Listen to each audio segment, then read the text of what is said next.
Back-to-back wins for the Buffalo Sabres. They go on the road in Boston and win in overtime by a final of 3-2. Alex Tuch getting the power play winner in overtime on a deflection on an Owen Power goal. On an Owen Power shot. Power with 3 points on the night. Sabres win over the Bruins. Their next game will be on Thursday night in Utah. Couple of games out west, Utah, Minnesota, and Winnipeg from Thursday through the weekend. To football. Still waiting on the quarterback dominoes to fall. That could be hinged on Aaron Rodgers making a decision. For now, the Giants are having Jameis Winston in on a visit, but that's pretty much it in the quarterback circuit right now. NCAA tournament first four begins tonight. 2 play-in games, the 16 seeds Alabama State and St. Francis at 6:40, and then the 11 seeds San Diego State and North Carolina at 9:10. If you're looking for those games, they are both being televised on True TV. Regular season opener in Major League Baseball this morning at 6:10 a.m. Shohei Ohtani and the Dodgers play the Cubs in Tokyo. That just gets rolling in about 10 minutes. That's your Paddock Chevrolet Sports Update. Paddock Chevrolet celebrating 90 years of business.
Joe on the home of the Sabres, WGR.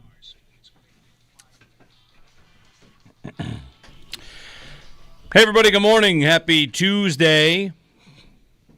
Another chilly-ish day, but it's going to get warmer. And tomorrow, 65 to 70. Today in the high 50s, 58. Good enough for some outdoor activities today. Yes, dry today. I'm looking at sun emojis. Is it emoji? Is it? I don't know. On the weather app. Icon, maybe. Okay, yeah. Graphic.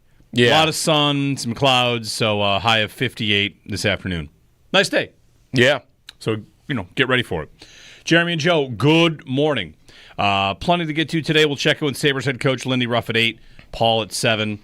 I'm writing my notes down here of like a million things to get to, and there's some good football stuff to get to, but the Sabres won last night in Boston. Mm-hmm. Boston might be this morning talking about tanking and tearing it down because they are horrible. That was the most meaningful thing I think you could take away from last night. Is Boston? Yeah. I don't know. Darlene said they figured it out again after last night. Right. Boston's a wreck. They're so cooked. Like what are they now? Even now, they're 4 points out, 3 points out of the playoffs. Yeah, they're 9 points up on the Sabres. Okay, if they squeak in, they squeak in. Their days of being a Stanley Cup contender are totally over. Yeah, they're wrecked. They are totally over. Third from the bottom in the East in goal differential. They're worse than the Sabres. Yeah. On goal differential. And before we came on, I was telling Josh, this is not the stat of the day. It's just a stat that I had seen last night. So Boston, in their last 7 games coming into this game last night, had led in 7 games for 33 minutes.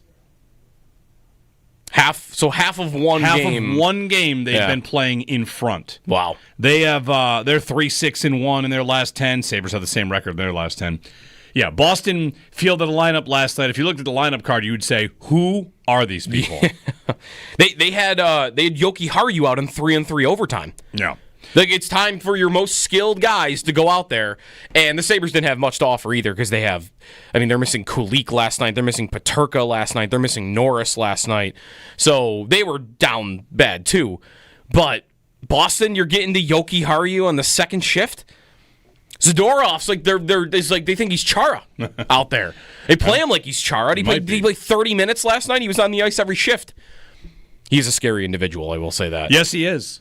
He almost took Tage out. Did the Sabres trade him because he missed a couple of alarm clocks? They traded him because they wanted O'Reilly. Right. Why was he the guy they chose to get out of here? He'd been suspended, right? He overslept once or twice. I recall that. It was a little bit of a problem. Anyway.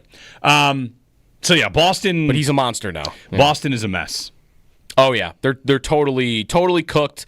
They could be. This year, they're hanging on by a thread in the standings. I don't even know how, because they do get beat bad a lot. But they could be a team next year that is just way down to the bottom.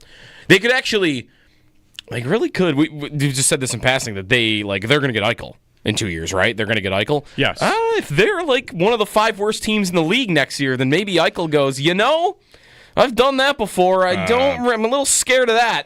You finished 27th this year? Maybe I don't come home.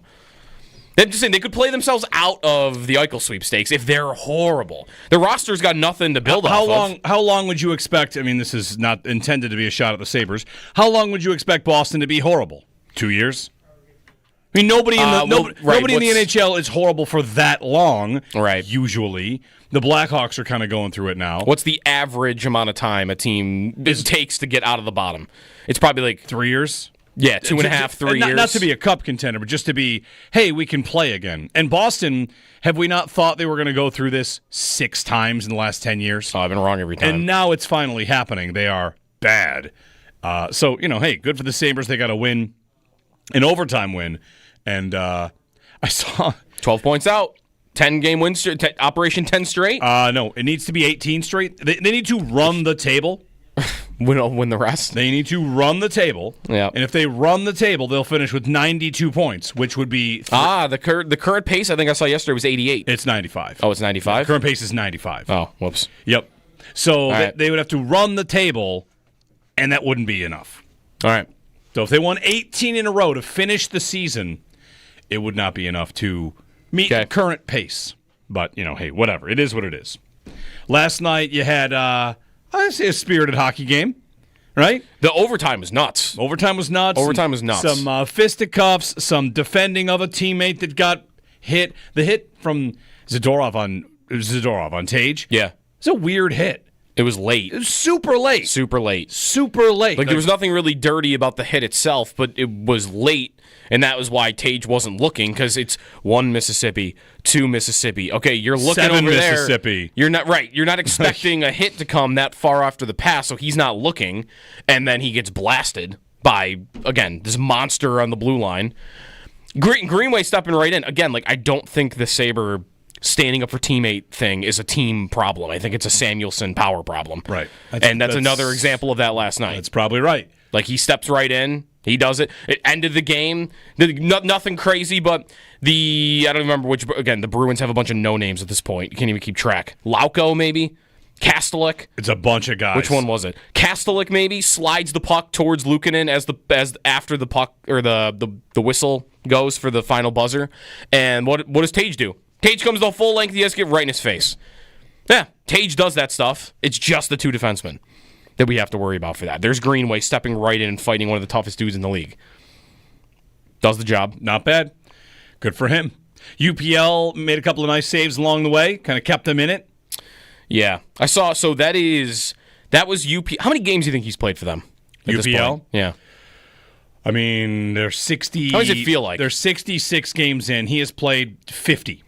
Yeah. Is it 50? For his career, though. Oh. Sorry. 150. That was exactly his 150th game last night, which is more than any Sabre goalie in the drought. Wow. He's played the most. More than Miller, more than Leonard, more than Miller in that time period. More than Ullmark and Roth. Number 1 in games played. Want to know where he ranks in save percentage? 7th. 18th. Yeah. Well, I mean, he played well last night. Not the day to make this point, but 150th game for the Sabres, and definitively in the last 14 years, over the course of those 150 games, he's been one of the worst Sabre goalies. Far worse than all the other guys that were planned starters. Way below Like just using save percentage, which is not perfect at all. There's a lot of context missing. He's at an 899 for his career, so he's sub 900. And where was Leonard? No one liked Leonard, right? He was like good 916. Yeah, he's pretty good. Where was Allmark? 912. Where was Miller? 918. Where was Enroth? 910. Like these were the guys that were the planned starters for a time. All did reasonably well, and then whoop, down at the bottom there's Luukkonen, below Carter Hutton and Tokarski. So, but he did do well last night. We'll have to get Owen here about what the hell happened on that breakaway, but I'd like to talk about Samuelsson on the breakaway myself. But Samuelsson on the breakaway. We've got plenty. They won. Yeah, they won. The question I think you would ask about the Sabres moving forward is I woke up today, or maybe even went to bed last night, thinking about the chat, the bullpen. Because there are a couple individuals in there that if the Sabres win a game, they really think it's turning around. Like they've won 2 in a row after very recently having a 6-game skid. They are still very much at the bottom of the standings. They are not going anywhere. And winning games at the end of the season, finishing strong, having bright spots, that's not anything new. I'm thinking back to multiple times that happened. The one time it happened and it was maybe an indication of something being real was when Granato took over. When Granato took over for Kruger, they started to look better. They looked better and immediately. They finished better. And then immediately they were, the next season, better. They really were. So, they can beat 2 teams, by the way, in a shootout and overtime and claim that they have figured out something or the answers. But it gets tougher and tougher to believe each and every year. You don't want to be the person that's kind of falling for something fake. I don't necessarily see anything in their game the last month that indicates they're figuring it out. The one thing that has changed is when a guy gets hit, now they are responding. I mean, Greenway, Krebs, guys like that. That's happening. That's, again, supposed to be like writing your name on your test. That's supposed to be a baseline thing. So I'm not trying to take anything away. It's just there have been plenty of times where there have been signs of life, and then you get to the offseason, and the GM doesn't really do anything about it. Doesn't add to it. When they're going through hell, they don't do something to get out of it. They kind of wait for it to turn around and get back to this, right? Yep. Hey, we don't look as bad as losing 13 in a row. We're still at the absolute bottom. And if we ran the table for a month, we would miss the playoffs. So it's kind of tough to try to convince me, oh, look, it's different now. You won in overtime on a power play. Right. And the day before you won on a shootout. You have 21 regulation wins. You know how many teams in the NHL have fewer than that? 4. Yeah. It's not a lie. Yeah. They kind of are who they are. How could they turn things? Wasn't Lindy? The idea was Lindy was going to be the difference to turn things. Yeah. To make them a little bit better, to make them a little bit more accountable. And they, of course, went down further. So I don't know. They've got to do stuff in the offseason. They've got to figure it out. Who knows if they ultimately will. I don't think it's fun being any sort of wet blanket. I just think if you really try, like some do in the bullpen in the chat, to pump the tires on a second consecutive win on March 18th to get 16 points out of what it just I don't know how you do that. If you can do that, congratulations. When I go to a game, if they win, I feel good. But the idea of actually contending, there are teams that are doing it, and there are teams that, like Ottawa and Columbus, doing it. They've all been in the spot the Sabres have been, and the Sabres have just almost never been in that spot that those teams are in now. Yeah, Ottawa's won 6 in a row, and they're like 6 points up on a playoff spot. I did. You gotta you can pick your spots that are meaningful, right? I'm not doing this for the whole team overall because I don't think there is enough. I don't think there's enough to go on with March wins when you're 15 points out and whether they're meaningful or not. Like, is this the 20th time that we've done this in the drought where they're way out of it and they do something that looks good in March and decide if that's going to carry into next season? But like individuals, like I feel like they found something in McLeod. He's nice. He's a good. I mean, last night he's out there again, kind of by circumstance because they're missing a lot of their skilled guys. But he's out there on the power play and he looks pretty good. Power play overall doesn't still look good though. They scored on it, but I don't know. But, like, sure, pick up on a couple of individuals. I like what McLeod shows right now. Tay just looked deformed. Darlene's amazing still. So you've got certain individuals, but the whole team overall, nothing. The team shouldn't look the same when the games matter next. The beginning of next year, the team shouldn't look the same. And how different will it look? That's a good question. How many spots are available for it to look different? I don't know. We talked about this yesterday. Should we expect a Peterka trade in the offseason? That would be one spot of your top 6. That's different. I don't know if Byram is still here, so maybe there's 2 important changeouts. No. If I'm being generous, there'll be 2. Because that'd be a lot for them. They're usually like one. Last year, it's just the McLeod move, basically. Right. And you wonder Zucker. if what they will do is kind of chase more Zucker-like moves. Which, by the way, they used to avoid like the plague. We don't want old guys. That guy's too old for us. Doesn't fit our timeline. Now they've added Zucker and Greenway to a point like, hey, regular, honest NHL vets that can play the game, and they've got some good results for those. So maybe they look for a little bit more of that on the blue line and just some more, pardon the term, but men. How about last night? They've been so hesitant over the years to add guys like that, right? And the 3 ads that they have on the roster are kind of at the front of the line yesterday. Like, again, there's injuries, but McLeod, Greenway, and Zucker, right? They're all pretty much reaching expectation. Aren't most people happy with the job that those 3 have done all year long? Mm-hmm. And what were they 3? What do those 3 have in common? Those are the 3 ads. That's a prospect for McLeod, that's a free agent contract for Zucker, and that's a draft pick for Greenway. The 3 times they actually have added, it's actually gone pretty well. At least with these 3 individuals, it's gone well. They traded a second for Malenstein. He doesn't do much for me. But like those 3, it's gone pretty well. So, yeah, more of those. More of a prospect for a McLeod-level player than maybe you're hoping for a little bit of growth and then it does happen. Or... right, 1 year, $5 million for the next 32-year-old that hits the market that maybe had a down year. Like, I'm into all of that this offseason. But I'm not expecting them to do more than that once or twice. There's just not enough spots on the roster. Unless you're going to make room. No. Well, they'll trade Quinn away and Krebs away and make room. Those 2 might be different, but you know what I mean. Whatever. You know. It's a nice win, I guess. You'd spoil the St. Patrick's Day party, right? Would have been a lot Boston. A lot of Boston, Irish partying, going to that game. Yeah, no, they're mad. They've lost 4 in a row. I've seen the Bruins talk about, like, and some of their fans, this is a disgrace. John Buchagros last night said the Bruins stealth tank is on. Try to get to the top 5.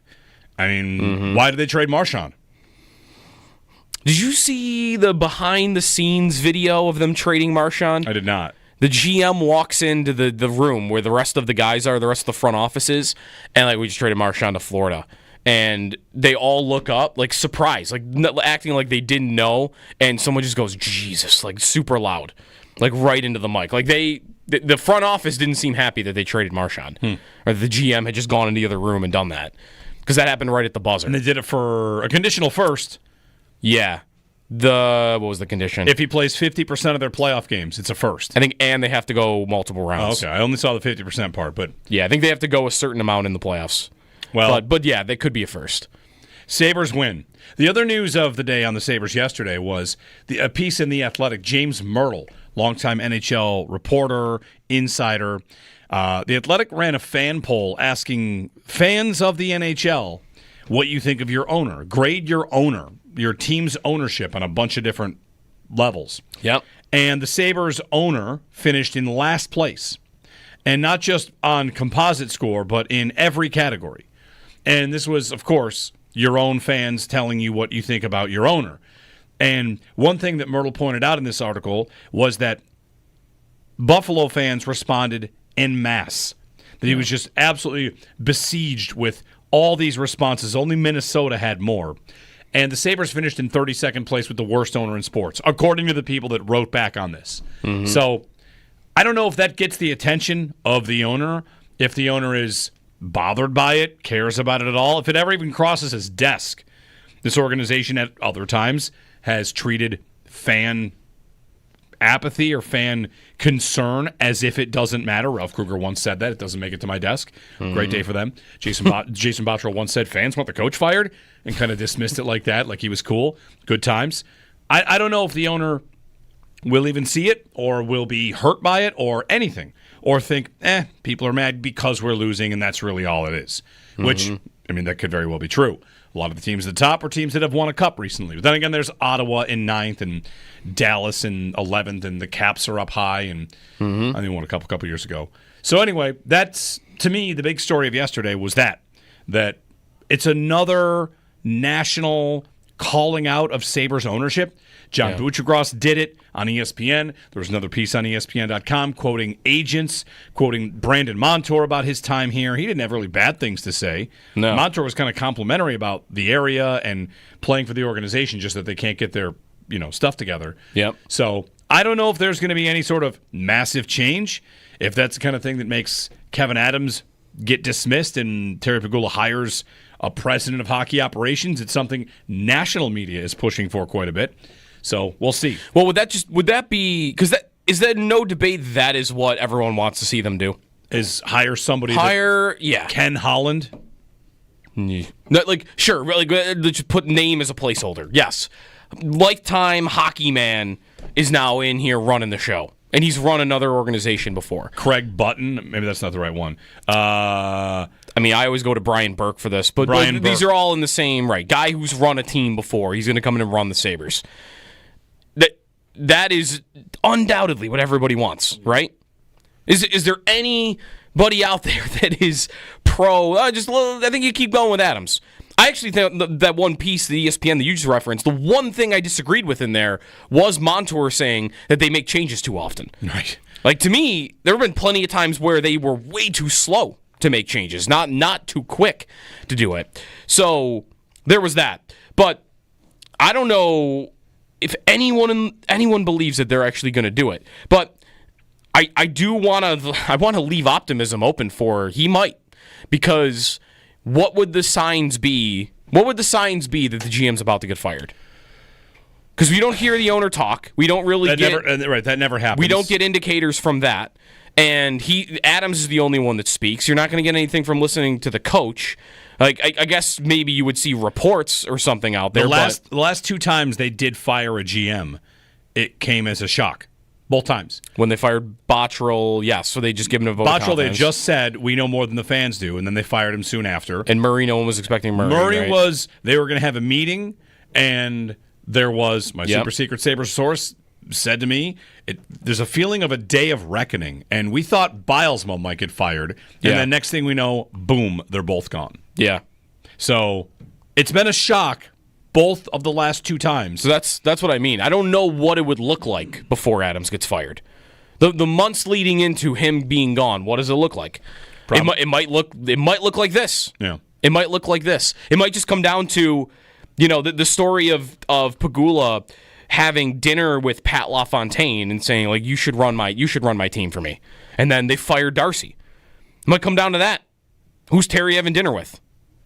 If it's somebody in hockey that he's got to make that leap from, okay, we're going to move off Adams and I'm going to start exploring other ideas that aren't just my assistant that's already in the building. But that's what I would be curious of. Like, is he having dinner with anybody? Ken Holland? Brian Burke? Some former Ryan Miller? One of these former players? Think, I saw a picture of Miller with Josh Allen on the golf course, and my thought was, does Ryan Miller want the GM job? He announced his catwalk is back. All right, yesterday good. He announced that. So he'll be back in town soon. He's around a lot. So I don't know. That would just be my thought is I don't want to assume Adams is back because I don't know what it would look like before he got fired. Yeah. Quickly before the first break, Josh in Newfoundland. Hey, Josh, good morning. Hey guys, good morning. I was just about to brush my teeth, but I'm going to stop right there. All right. Listen, I understand the frustration, guys. I understand the frustration. I get it. We don't have a talent issue here on the Sabres. We do not have this is not a talent issue. Maybe Adams was thinking that our young studs can make an impact and be as good as they were in the previous years. But listen, we rushed these guys. We rushed these guys to the NHL, bypassing major development in the professional process. You don't blame that on the players. They're doing the best they can. The problem is we're such a young team coming up together and bypassing that process. We are seeing that effect on the ice. It would be terrible to trade our young talent of number one picks, first rounders, and send them off elsewhere. It is not a talent issue. It is a lack of leadership and lack of experience at this level that is really submerging our team in this type of thing. Dahlin, captain, this early, I don't know. I don't know about that. I mean, it's year 7. That's not early for Dahlin. You get plenty of captains that are captains early. No, I know. In this. I'm sorry, but what I'm saying is you're just giving him added attention from the opposite team that he really doesn't need. Let him do his finesse thing. Let him do his skill thing. Let him lead on the ice. He doesn't need these extra shoves because he's the captain of the team. That's what I'm saying. I mean, of all the things, he can handle that. Dahlin can handle himself. But why should he? Why shouldn't he? That's not his game. Let's someone definitely else is. with the muscle and some toughness. He is muscle and toughness. Greenway. Yeah, I don't know what you're doing with Dahlin. I mean, Dahlin is absolutely. Thanks, Josh. Of all the things, we're going to get to a break. Yeah. Dahlin can handle himself. Dahlin, I'm flabbergasted by that. Doesn't need that. Can anybody handle anything? Hand it to Greenway? Sorry. I don't know. And they're young? Okay. I don't know. I'm at a loss. I don't know what to say. I don't know what to say. Do you? Does anybody? I don't know what to say. Year 14. Yeah, it's year 14. It is definitely a talent issue. It's definitely a talent issue. They have some top-tier talent. And other than that, they have a couple. Yeah. Yeah, they have a couple at the top. It's definitely some talent issue. I mean, they go to their offseason and they want to build a fourth line. And they can score. Yep. Well, the talent issue is they relied on young guys like Quinn and Cousins to take steps, and then it didn't happen. 803-0550. Some football today. There's a really interesting thing happening that I want to get to. It's about how teams are being built now in the NFL. A story in San Francisco about the Rams and the Niners, and something really interesting about the Rams last year that other teams are starting to take note of. The Niners, the Jags. We're going to prepare you for it, Joe. It's the new model on team building, and we'll get that to you along the way today. Paul at 7 and Lindy Ruff at 8. Sabres win in overtime, and we're talking about it here on WGR.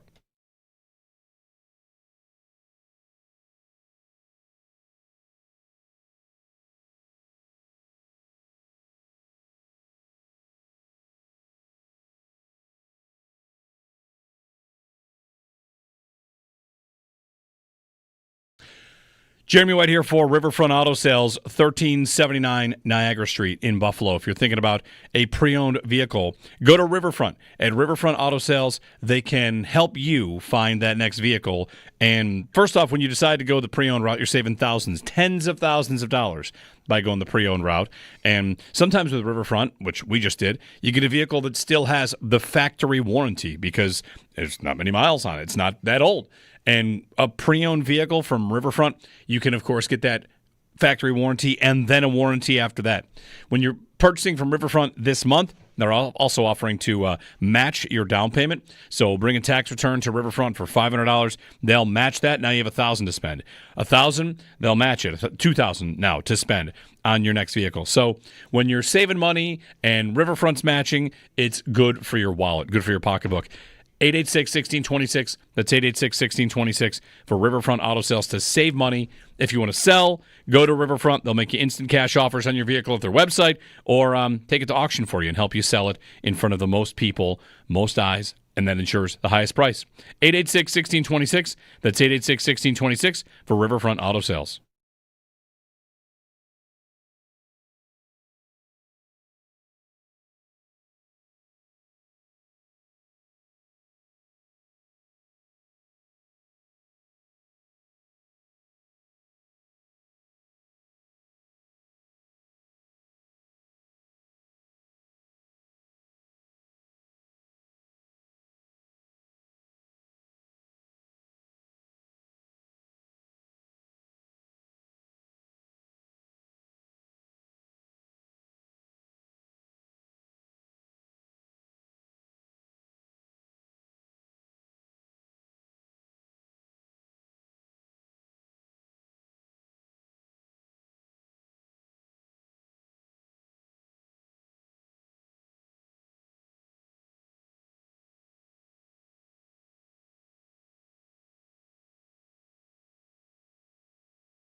Sabres win last night over the Bruins, took overtime, had to tie the game at 2, and then Alex Tuch tips it in for a power play goal in OT. Owen Power's third point of the night. Sabres beat the Bruins. That's back-to-back wins and 3 of their last 4. Next up, a 3-game road trip starts with Utah on Thursday at 9 o'clock.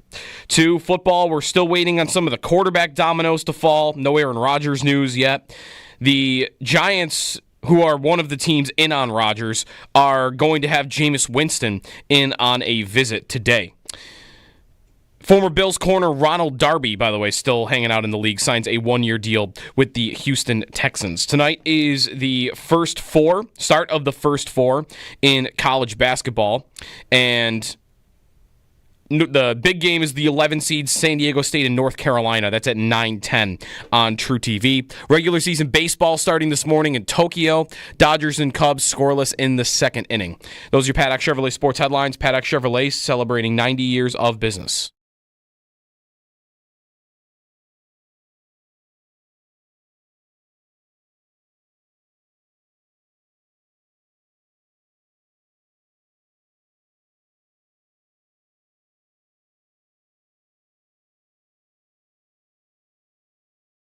Byram back to McLeod, cross ice. There's a shot, scores!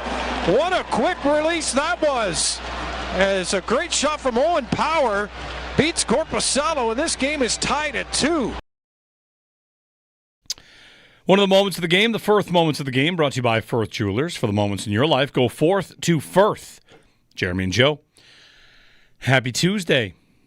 Maybe we get Aaron Rodgers deciding today. I can't wait to bring you. You think? I'm going to give you my new favorite game. We're going to get another beach picture before we get him making a decision. My new favorite game is following our buddy Andrew Filippone's Twitter as he goes through the stages of which quarterback he'd like the Steelers to get. He's already gone through Daniel Jones. Now he's on to Joe Flacco. You love the Steelers. Yeah. If you were a Steelers fan right now, what would you want, though? What would you want right now? The way it's all set, there's not much to want, but I might ask how many years of 9 wins in a row before we actually think about something different. Mm-hmm. I mean, the Steelers they're like one of those. So then you might want a bad quarterback to be their week 1 starter. Maybe. You watch America's Funniest Home Videos, and they've got one of those camcorder videos of a barbecue in 1994, and your aunt trips over the hose, but it takes her 30 yards to actually fall down. That's the Steelers. Oh, are they going to get it up? No. Bam. I mean, Daniel Jones, Joe Flacco, waiting desperately on Aaron Rodgers to do what? Deliver 9 wins? Mm-hmm. And then get obliterated in the playoffs by a team that's good? Okay, Pittsburgh, keep doing it for Tomlin. I can't wait for the Tomlin trade rumors this year. Every year, there's trade rumors. He's got a no-trade clause. And Pittsburgh is just, every year they go through it. The end of Roethlisberger. It really has been since the end of Roethlisberger, right? It was his finish of his career, which was brutal and quite easy to see coming. From that to Mason Rudolph, Duck Hodges, and there was a third guy in there. Who was the third guy? Mitch Trubisky. They went that route. Yeah. Justin Fields, Russell Wilson, now to Aaron Rodgers. It's a little bit like the Colts, who Luck retired, kind of spontaneously, and then it becomes Rivers, rotating door, Ryan, Wentz, Brissett like 3 different times, right? Yeah, just somebody keep us above water, and I get it that you can't just simply go to the bottom, especially when their team built like Pittsburgh. But man, it's my new favorite thing. I don't know who the next Pittsburgh quarterback idea for Andrew will be. Maybe Jameis Winston by the end of the day, but maybe. Here it's Rodgers. It could be the favorites. I'm buying a little bit of the. So there have been like draft blurbs are going to start flowing a lot, but that Tomlin loves Jalen Milroe, the quarterback from Alabama. I think that's a great idea. They could just do that. I also think that. I think that's a fine idea. Like he's not really a first round prospect. He's probably more like most think he's probably a second round guy, but. Hey, when you're drafting middle of the late first round every year, that's that's your ball game. I'll give you another idea. Those are the quarterbacks you have to take swings on. Or most think he's not a first round prospect, but especially in this one, this would be different than Pickett because Pickett didn't have any tools, right? Like not many. Milroe is athletic. Like Milroe is going to run a lot. If he was the Steelers quarterback, he'd have 600 yards minimum rushing this year. I've got another name for you, and we'll get back to some calls here on the Sabres. Joe Milton. The asking price is reportedly a third for New England. I'm not. Am I the only one that is not taking any of the Joe Milton stuff seriously? I would take it seriously. I think it's a decent idea to just get him in a building. He played one game. I know. He's not much different than Jalen Milroe. He's a guy that was drafted, and if the asking price is cheaper, then, it's not a terrible idea to take a flyer. I see a lot of Matt Flynn vibes with Joe Milton, that he had one great Week 18 game against backups, and he's amazing. He was drafted reasonably. Was he drafted? Yeah. Wasn't he? He was a 6th-round pick. Yeah. All right. Listen, flyers on those guys are better ideas than Joe Flacco. That's true. I do agree with that, yeah. 803-0550, the Steelers. Lynn in Amherst. Hey, Lynn, good morning. Good morning. So, I've been following the Sabres and the Bills since before you guys were born, seriously, because I'm old, okay? I am. I'm 71, honey. So, it's like, but the whole thing, I was, what do I want to say, pleasantly surprised when I heard that survey. Selfishly speaking, that our people, we had the low dissatisfaction with our owner, and it just seems to me like, and I'm trying to be really nice about this because I'm not it's a learning curve for them. Okay, I mean they got a lot of money, but you come in and you learn and all that crap. But I mean it's like it seems. It's who's ever whispering in his ear, then they got his ear, and he kind of goes that way, and then, that doesn't work out so great. And I think it's kind of gotten worse since, his wife isn't able to have the input that she used to because of her tragic, health situation and everything. And I think that might have had some effect on decisions and stuff like that. And it's kind of put us in, I don't know, what do you want to call it? Limbo? I don't know. Yeah, I mean, I don't know, Lynn. For the Sabres, it's been 14 years. I mean, it's not a recent dip. Yep. The organization, of course, I mean, they had a plan to go to the bottom and rebuild as aggressively as anybody ever has, which, of course, is a good idea to go all the way in on that. And they got flush with assets and then hired bad people, wrong people. And now, I think a lot of it has to do with investment, budget, internal cap, stuff like that. I think when people ask the question, how can they be so good with the Bills and the Sabres be so bad, my answer is budget. Mm-hmm. It seems like it's the easiest answer. I think the Sabres do have budgetary limitations. They don't make money as a franchise. The Bills do. So it's easy to not have a budget for the Bills and to have a budget for the Sabres. That's my easiest answer, but I don't see the books. And I don't think it's is it a new thing? When he bought the team, what was the salary cap versus what's it going to be in 2 years? Oh, it's going to be double. Yeah, the NHL at least. Maybe not double, but it's up. Yeah. The last time they spoke about the Sabres was that Zoom press conference when Botterill got fired. That was 5 years ago. Right? When did they issue a letter to season ticket holders saying it's not good enough? We're sorry. We hear you. Was that 5 years ago? Was that 4 years ago? 3 years ago? Maybe that was more recent than that. Yeah. But the last time we heard him talk about the Sabres was that Zoom press conference. And one thing I remember him saying during that was that they felt that they've lost confidence in hockey people. That you get recommended so-and-so by the league, so-and-so by, hockey people here, and then they hire Adams, right? Their own guy. And my question will always be, after they said that, I think Terry was the one who said it, they lost confidence in hockey people, or something along those lines. Will they ever go back? Because I don't know what else, what the other pivot is. The only pivot would appear to be, if you're ever going to move off Adams, you go to somebody that has worked for, do the cliche, the Penguins, right? There's the Pittsburgh connections. Hire someone from the Penguins, or you hire somebody from the Wild, or whatever. You go hire someone that's been working in hockey. Unless, that would be where my fear is, that if they don't want to pivot back to that, and he still would want to go with my own people, I'd feel let down by hockey people, then I'm going to promote Adam Mayer to general manager or something. Because that's extra. That's the same thing. Well, basically. We're getting into a big picture conversation. The thing he also said in that Zoom press conference was effective, efficient, and economic.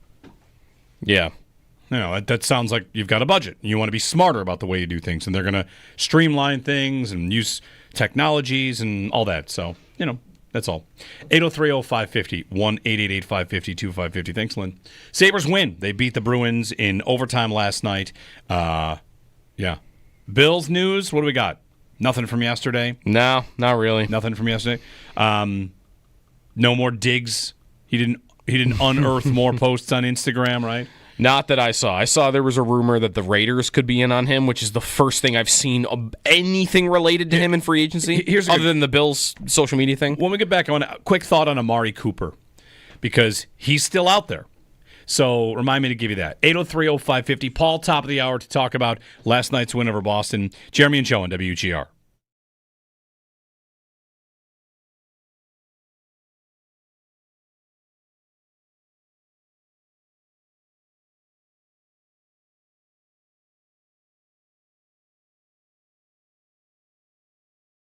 Jeremy White here for FanDuel Sportsbook, official partner of WGR.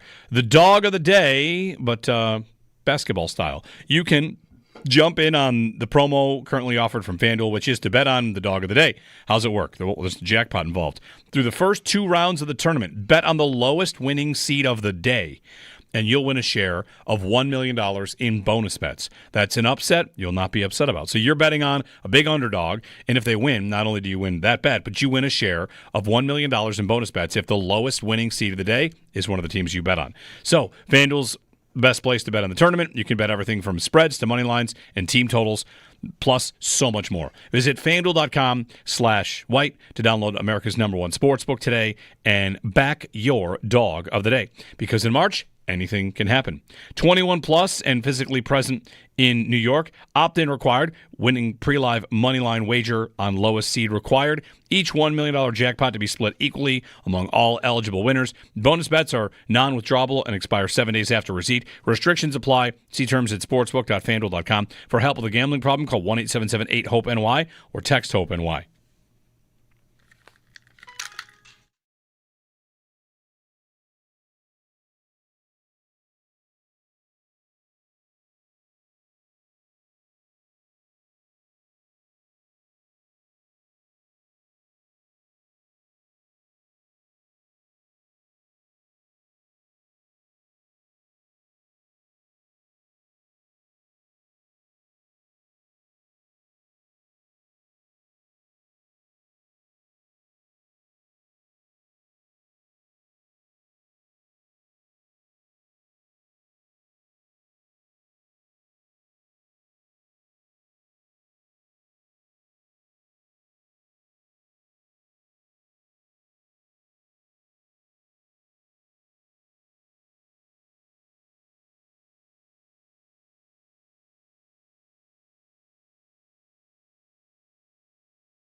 All right, welcome back, Jeremy and Joe. Happy Tuesday morning. Sabres win last night. Quick thought on Amari Cooper. Still available, still top name on like everyone's free agent board. Is this what has happened for him right now the biggest indicator that the league thinks he's shot? Yeah. Diami Brown got $10 million on a one-year deal, right? Yeah. Receivers get paid.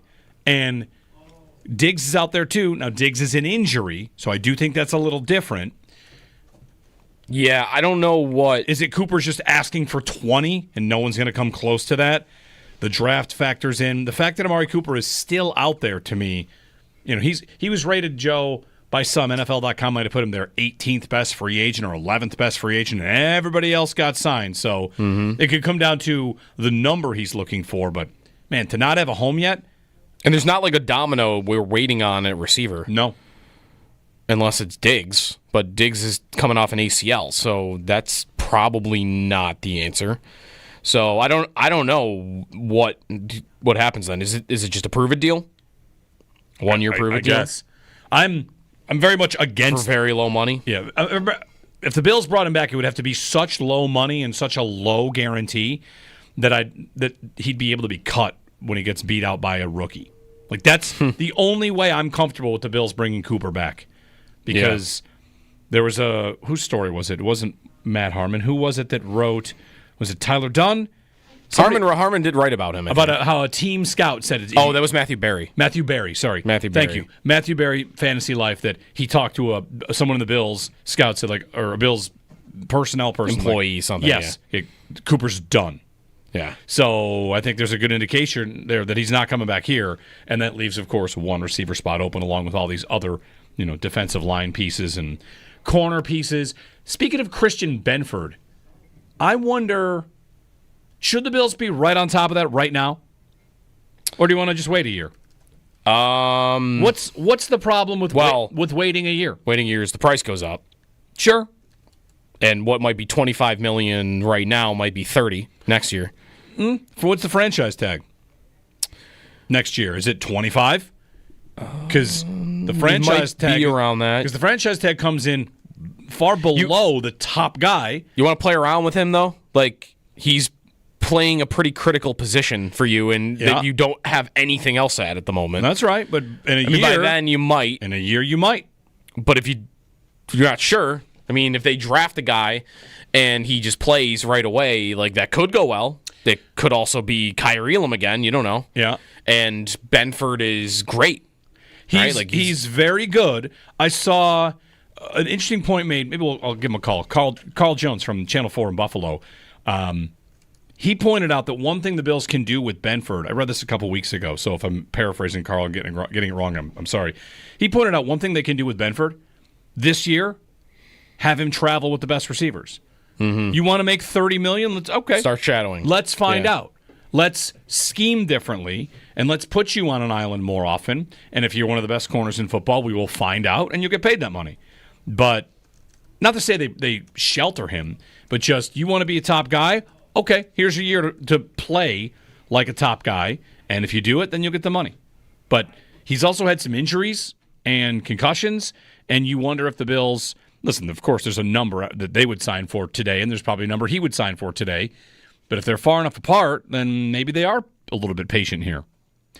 803-0550, 1-888-550-2550. I feel like there's a little precedent, not the same, but Jordan Poyer was all-pro first team, and then they were like, thanks, but no thanks. Yeah. Of course, he was older, and Benford's not old. Paul Hamilton on the other side. As we break down the Sabres' win over Boston, another reeling team right now. We'll see what Paul has to say about last night's win over the Bruins. Jeremy and Joe here on WGR.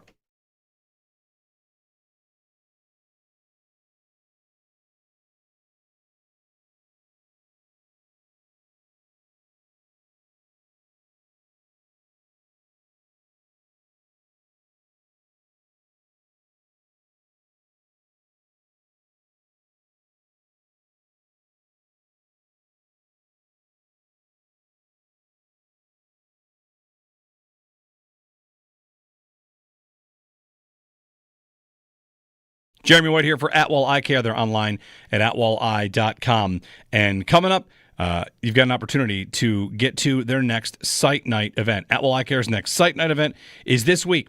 It's going to be Thursday the 20th at their Harlem Road location, 6 p.m.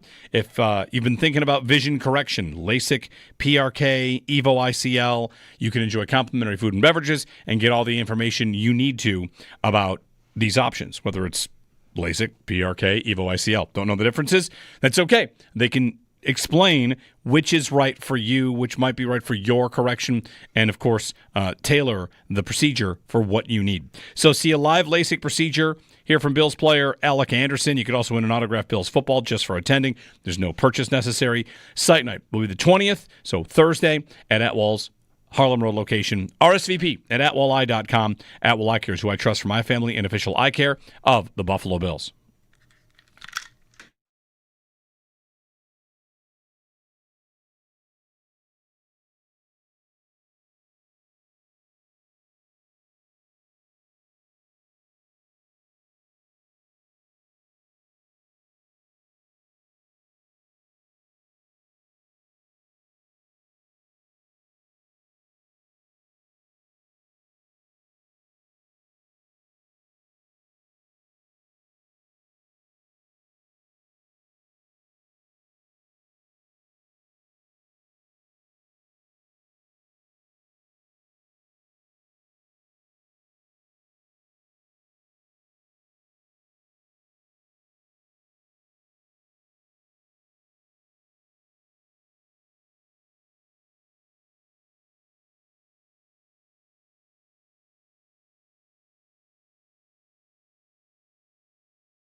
Sabres get the win last night in Boston. Bruins are down bad. They've lost 4 in a row, falling out of the playoff race. The Sabres win 3-2 in overtime.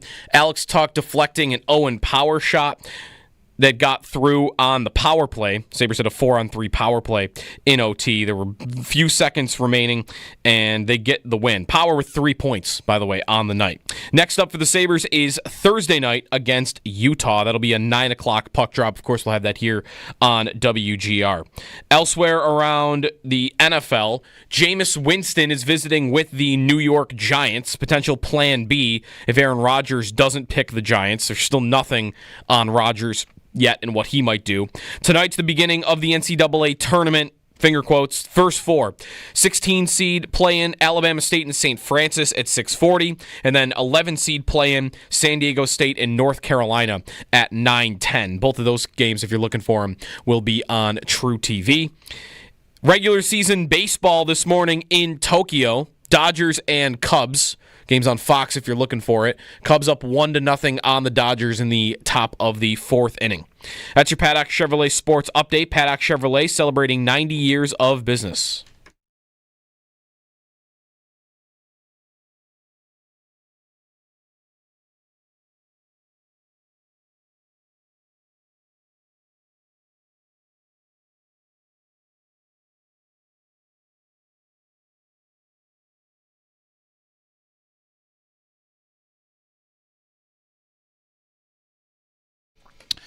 We get to Paul Hamilton and his thoughts on last night's Sabres overtime win against the Boston Bruins.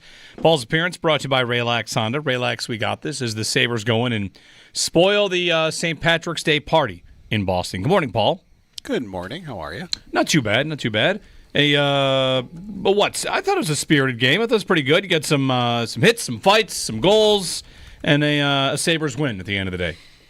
Yeah, lulled in the middle, but sometimes that happens with games. But you know what? They've won 3 out of 4, and in doing so, they had to work hard to win all 3 games. I mean, the home games over Edmonton and Vegas, those are 2 wins over 2 pretty good teams. And, they really had to work hard to do it. And in this one in Boston on the road, they also had to stay with it and go the full length and be able to come out on top on that. So, it wasn't anything where, you lost it near the end or in any of them. And now they have won 3 out of 4 games with having to work hard to win 3. Now the one they lost, they got blown out in, and the Detroit Red Wings put up 7 against them. But it was one of those where they took it right to the end. I mean, 10 seconds basically left in overtime, 2 seconds left in a power play. And they were able to, get that overtime goal. They used the full amount of the 4-on-3 power play to get that goal, and they stuck with it and got it.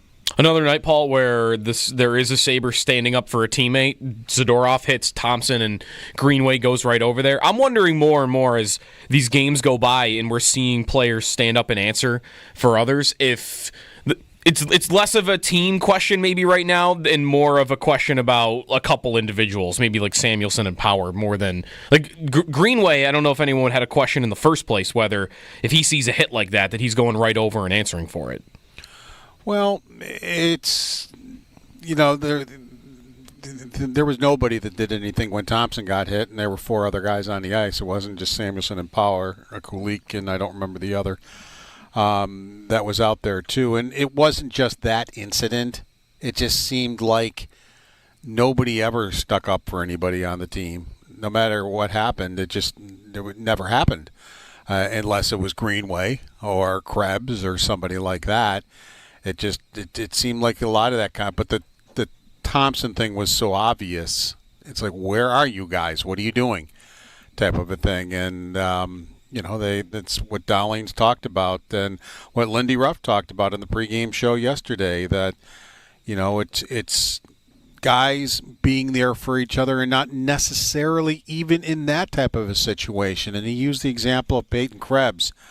The game before, there was a 2-on-1, and Peyton Krebs just busted it and got back. and it was a bad giveaway by one of his teammates, but he was there for his teammate to cover up and get back and make a play so the Sabres didn't get scored on. And he was there for his teammate. And he goes, you don't even have to like everybody. He goes, quite honestly, on every team, there are people who don't like each other. But he says, you better be there for your teammate, whether you like him or not.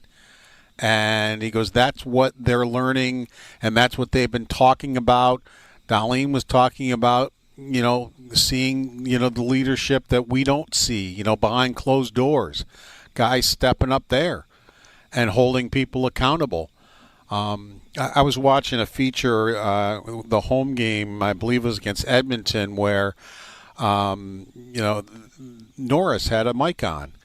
And Thompson on the bench was getting on people because he didn't feel they were getting back, quick enough, that type of thing. And, he was letting them know about it. That, hey, wait a minute, we got to be better at this. We can't be letting this, that, and that, whatever happen. And now I'm not on the bench. I don't know if that goes on regularly, but it was just holding people accountable and saying, no, we got to be better at this. We can't be doing what we're doing, whatever it was that he was talking about. It has to be better. Paul Hamilton joining us on the Western Hotline. Paul, back to Power. He had a big night on the score sheet, and I wonder, the long-term vision / plan for Power. I'm sure you see it. He's a lightning rod for people, right? Top pick, and the way he plays, what he is and what he isn't. And I wonder if you can think of, I don't know, if there's a comparison of a player, where he is in his timeline, what the Sabres might think of for him, because it feels like with Darlene, it was always about finding his best game and, all the things he can do, because he can do pretty much everything. And the Sabres unlocked that. And with Power, I wonder what you feel that might be. Like, next steps, next levels, is what he is, and people should just appreciate what he does do rather than think about the things that he does not do. What's your big picture for Power as a part of this core going forward? Well, I look at Darlene, I look at Hedman, I look at Carlson. It took each one of those guys probably 3 years, a little over 3 years, to become Hedman or become Carlson or become Darlene. Darlene, it was, I know exactly when it was. He was really, really struggling for Granato. And Granato decided that no matter what, every single game and every single practice, he's going to say how great Darlene is, even if he wasn't, because he was really bad at that. He was really struggling. And it worked. Darlene all of a sudden, I think, said to himself, my coach has my back here. This is really cool. And all of a sudden, Darlene turned his game right around and wound up on the All-Star game. And it went from there. And, I think Granato looked at it, I don't care if I sound like a fool up here. I'm gonna stand up for this guy. And that was kind of the moment for him. And he's about where Power is in his career. Might have been a year later. But so I've seen guys who have been drafted in the same or looked at in the same light as maybe Power is.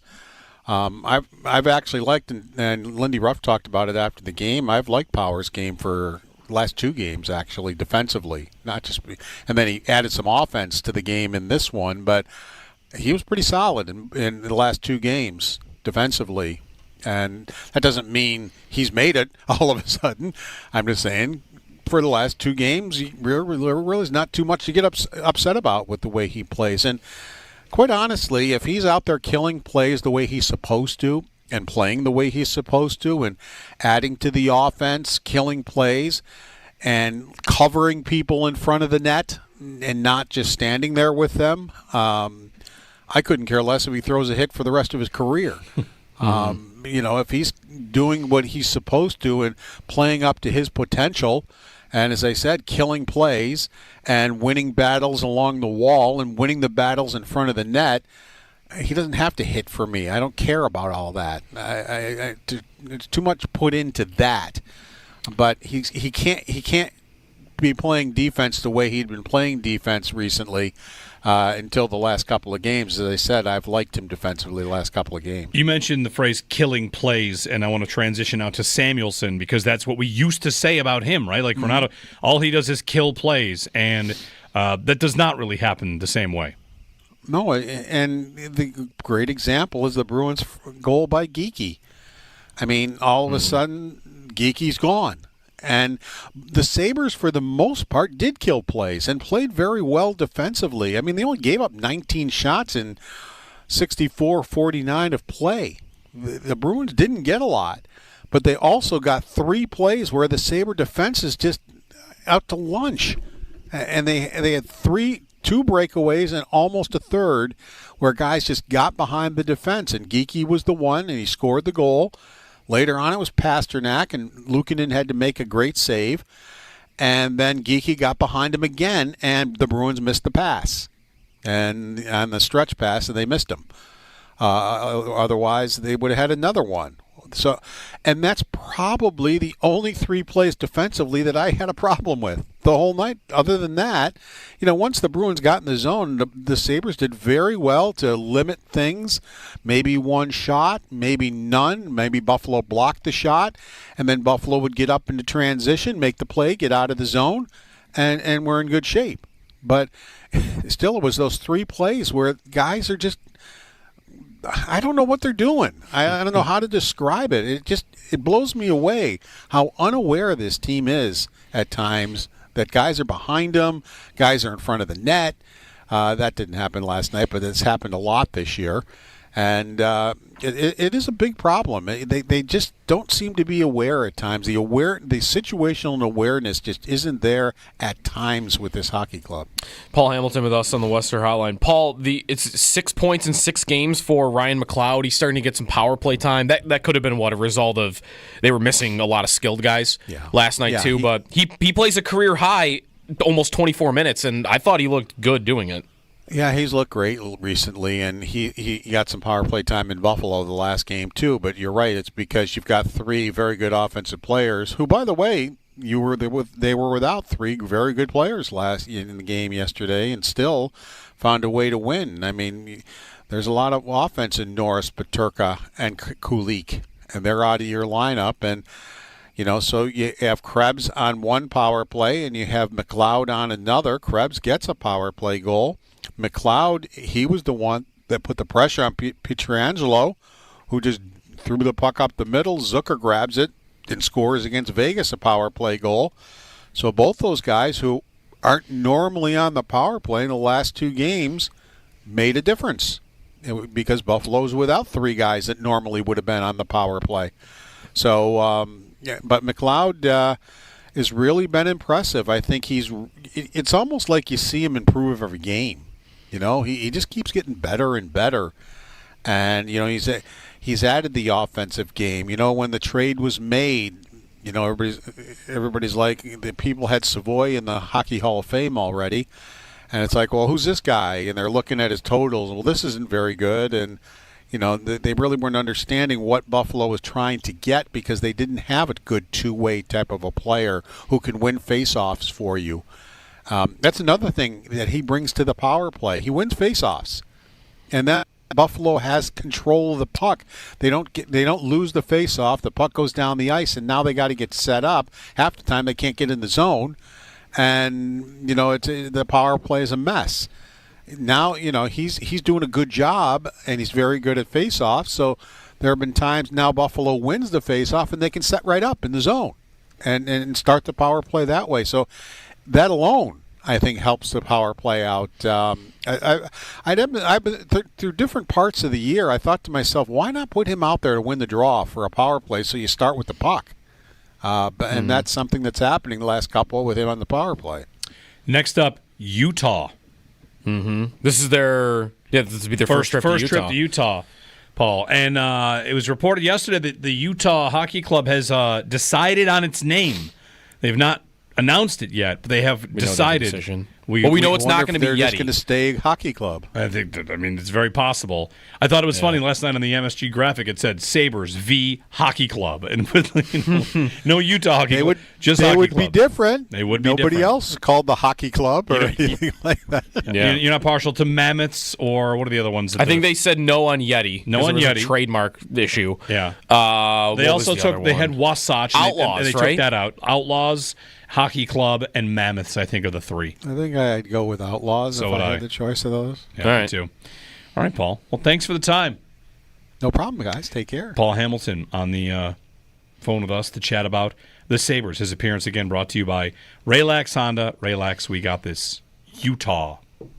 The Utah Utahns. What do you think they'll do? I think they'll stay with Utah Hockey Club. You think they'll stay with Hockey Club? Yes, they asked the fans, and it's the kind of thing that... I mean, wasn't Washington Football Club more popular than Commanders?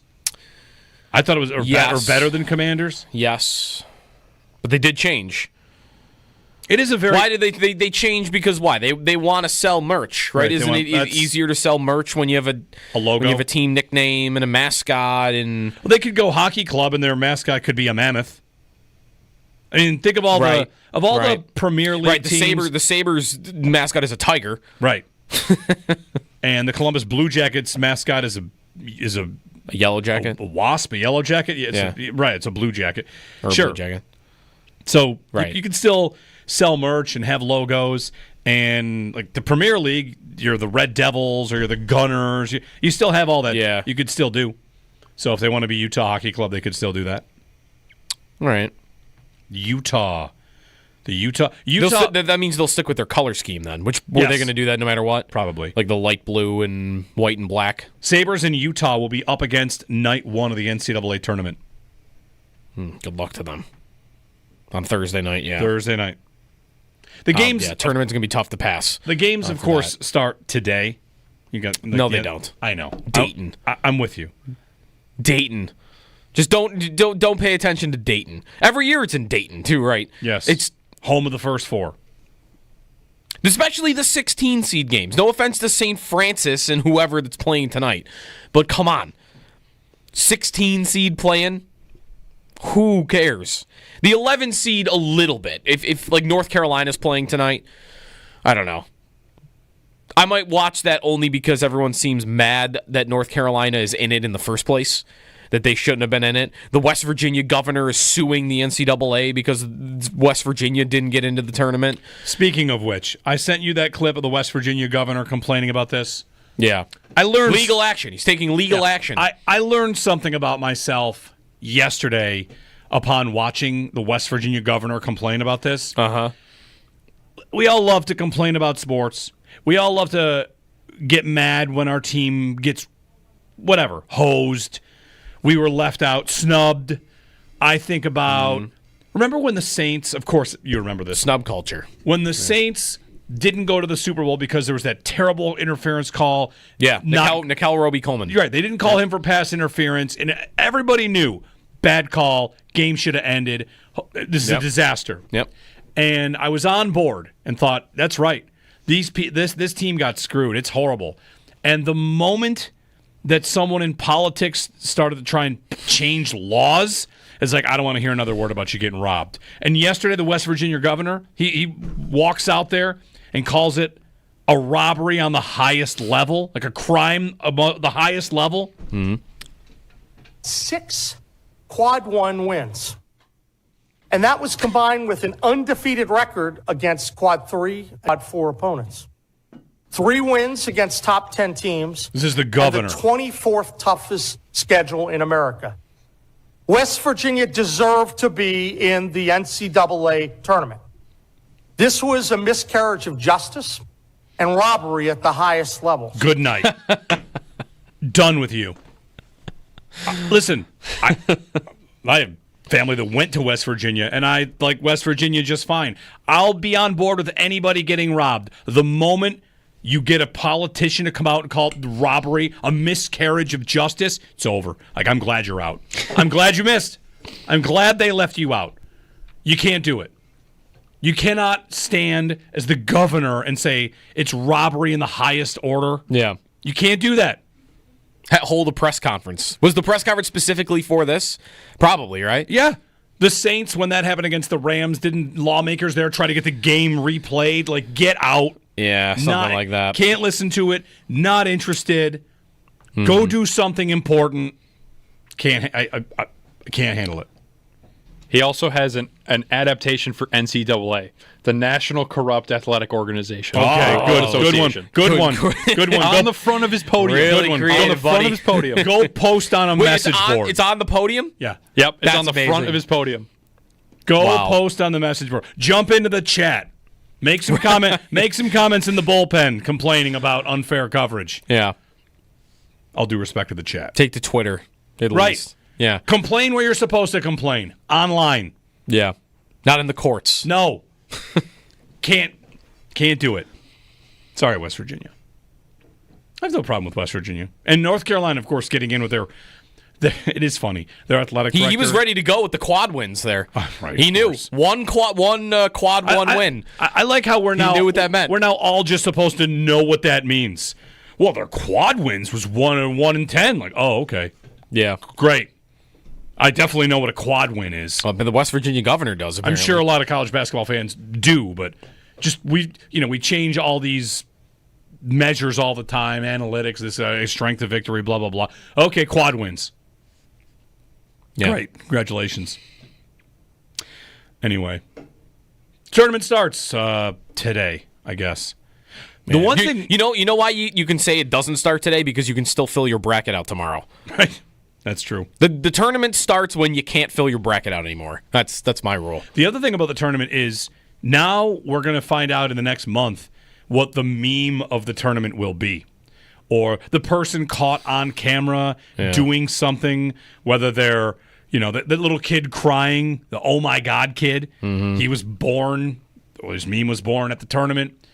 Is there a Sister Jane moment again? All these Sister Jean? Yeah, Sister Jean, these characters that come out for the tournament. Yeah, we'll get something. There already was a Duke meme from White Lotus that happened in this previous Sunday's episode. So we already have a Duke meme, I think. That's news to me. But yeah. Wasn't there a Duke meme from last year? Who's the player that was like crying being carried off the court? Remember he got hit by a fan? Oh, yeah. And it's like his like crying face as he's leaving the court. That was one of the memes from last year, I think. Yeah. So I don't know. We'll need something. I'm sure we'll get it. Jared McCain. No, that's not who it was. Anyway. Enjoy the tournament. Got a bracket filled out? I haven't filled it out yet. I have it like in the groups, but I haven't filled it out yet on who to pick and who to. You could either go with your heart, you could try to make it as scientifically as possible, or you could just do something crazy like pick mascots, I guess. Mm-hmm. Because like I might want to pick Duke if I'm trying to win it, but I'm not picking Duke. I'm gonna root for Duke to win game after game. Maybe I should. Nobody roots for them. They're hated, right? Yeah. I'll lean into that. 803-0550, 1-888-550-2550 to join us. When we get back, I read an NFL piece from California, San Francisco, about the Niners and the Rams. And a thing the Rams did last year that might be a window into a new model of team building. I'll tell you what it was, and whether or not the Bills can or should follow it is an interesting conversation. So the Rams build. It'll also be a stat of the day on something they did building their roster that might be the next step forward in the NFL. That's coming up next.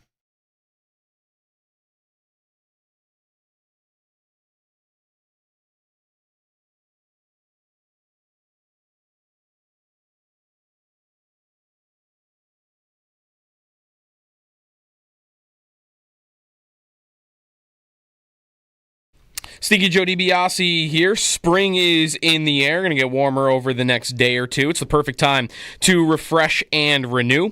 And that roller coaster of Buffalo weather gets us into the summer. Time to do something for your community. At Roswell Parks Donor Center, they're in need of blood and platelet donations. Always. Just like the flowers that are blooming, your donation can bring new life and hope to cancer patients. It's a very simple process. They take care of you very easy. The chairs are super comfortable. They give you snacks. You can play around on your phone. zone while you're doing it. Each donation will offer strength to those that are battling for their lives, and it's a chance to be a part of their journey. All your blood and platelet donations will stay right here local at Roswell Park, not shipping them out somewhere else. So this spring, gift the gift of life. Donate blood or platelets at Roswell Park's Donor Center. Refresh your own sense of purpose and help renew hope for their patients. Please schedule your appointment today. You can call 1-800-ROSWELL, or if you want to do it on the website, visit roswellpark.org/donate. The Roswell Park Donor Center, where hope blooms.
Sabres win in Boston last night. The Bruins are down bad. They've lost 4 in a row and falling out of the playoff race. Sabres get the win in overtime. Alex Tuch scored the winner on the power play. Next up, Thursday night in Utah. Lindy Ruff said yesterday that J.J. Peterka is expected to be back for Thursday night's game after missing the last couple.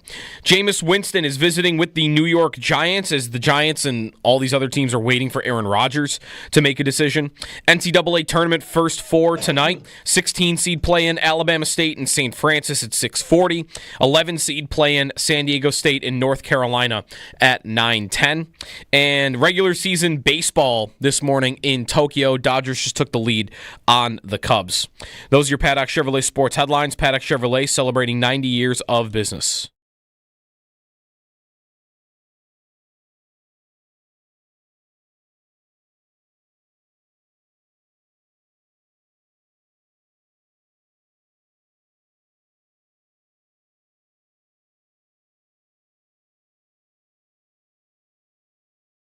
Quinn on the other side. Quinn back to Power. 7 seconds to go in the power play. 14 in the period. Power shot scores! Alex Tuch was in front of the net, and the Sabres in overtime with a power play goal win the St. Patrick's Day showdown 3-2. One of the moments of the game brought to you by Firth Jewelers. For the moments in your life, go forth to Firth. Jeremy and Joe, good morning. Sun's up.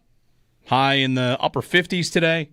Sabres win. They beat Boston in overtime. And baseball season's underway. Cubs and Dodgers from the Tokyo Dome. Yeah, kind of, though. Not kind of. I mean, this is regular season baseball. But then these teams go back to spring training. It's kind of like the Sabres and Devils played in Prague regular season while the preseason was still happening. Yeah. There were preseason games that same day. But this is even... Right, that's right. But this is even worse because the Dodgers... Like, Ohtani's playing a regular season game today. Ohtani could play a preseason game in a week. That's what's weird about it. It's like the same team goes back to playing in spring training. Yeah. Like, they're not done. So that's a little strange. But these games count. They'll count to the standings. And this is the third year in a row they've done this? At least second year, where they've gone out to Tokyo. Yamamoto, Ohtani, Dodgers especially, because they have a bunch of stars from Japan. 803-0550. I teased something going to the break, and I want to tell you this. So there's a piece on NFL team building that's going to include our stat of the day as well. Let's get our stat of the day. It's brought to you by Empire Electric. Stat of the day brought to you by Empire Electric, and they're your residential neighborhood electrician. Visit empireelectricians.com. Okay, so the stat of the day is about the Rams, and it's a team building stat, and it's going to kind of lead into another conversation. I just found something super interesting about the Rams, which is that in 2023, so not last year, but the year before, the Rams had 14 draft picks. Mm-hmm. They drafted 14 rookies. Yep. All 14 made the roster. Wow. They tied an NFL record. The next season, at Cutdown, 19 of the 24 rookies drafted over 2 years made the roster.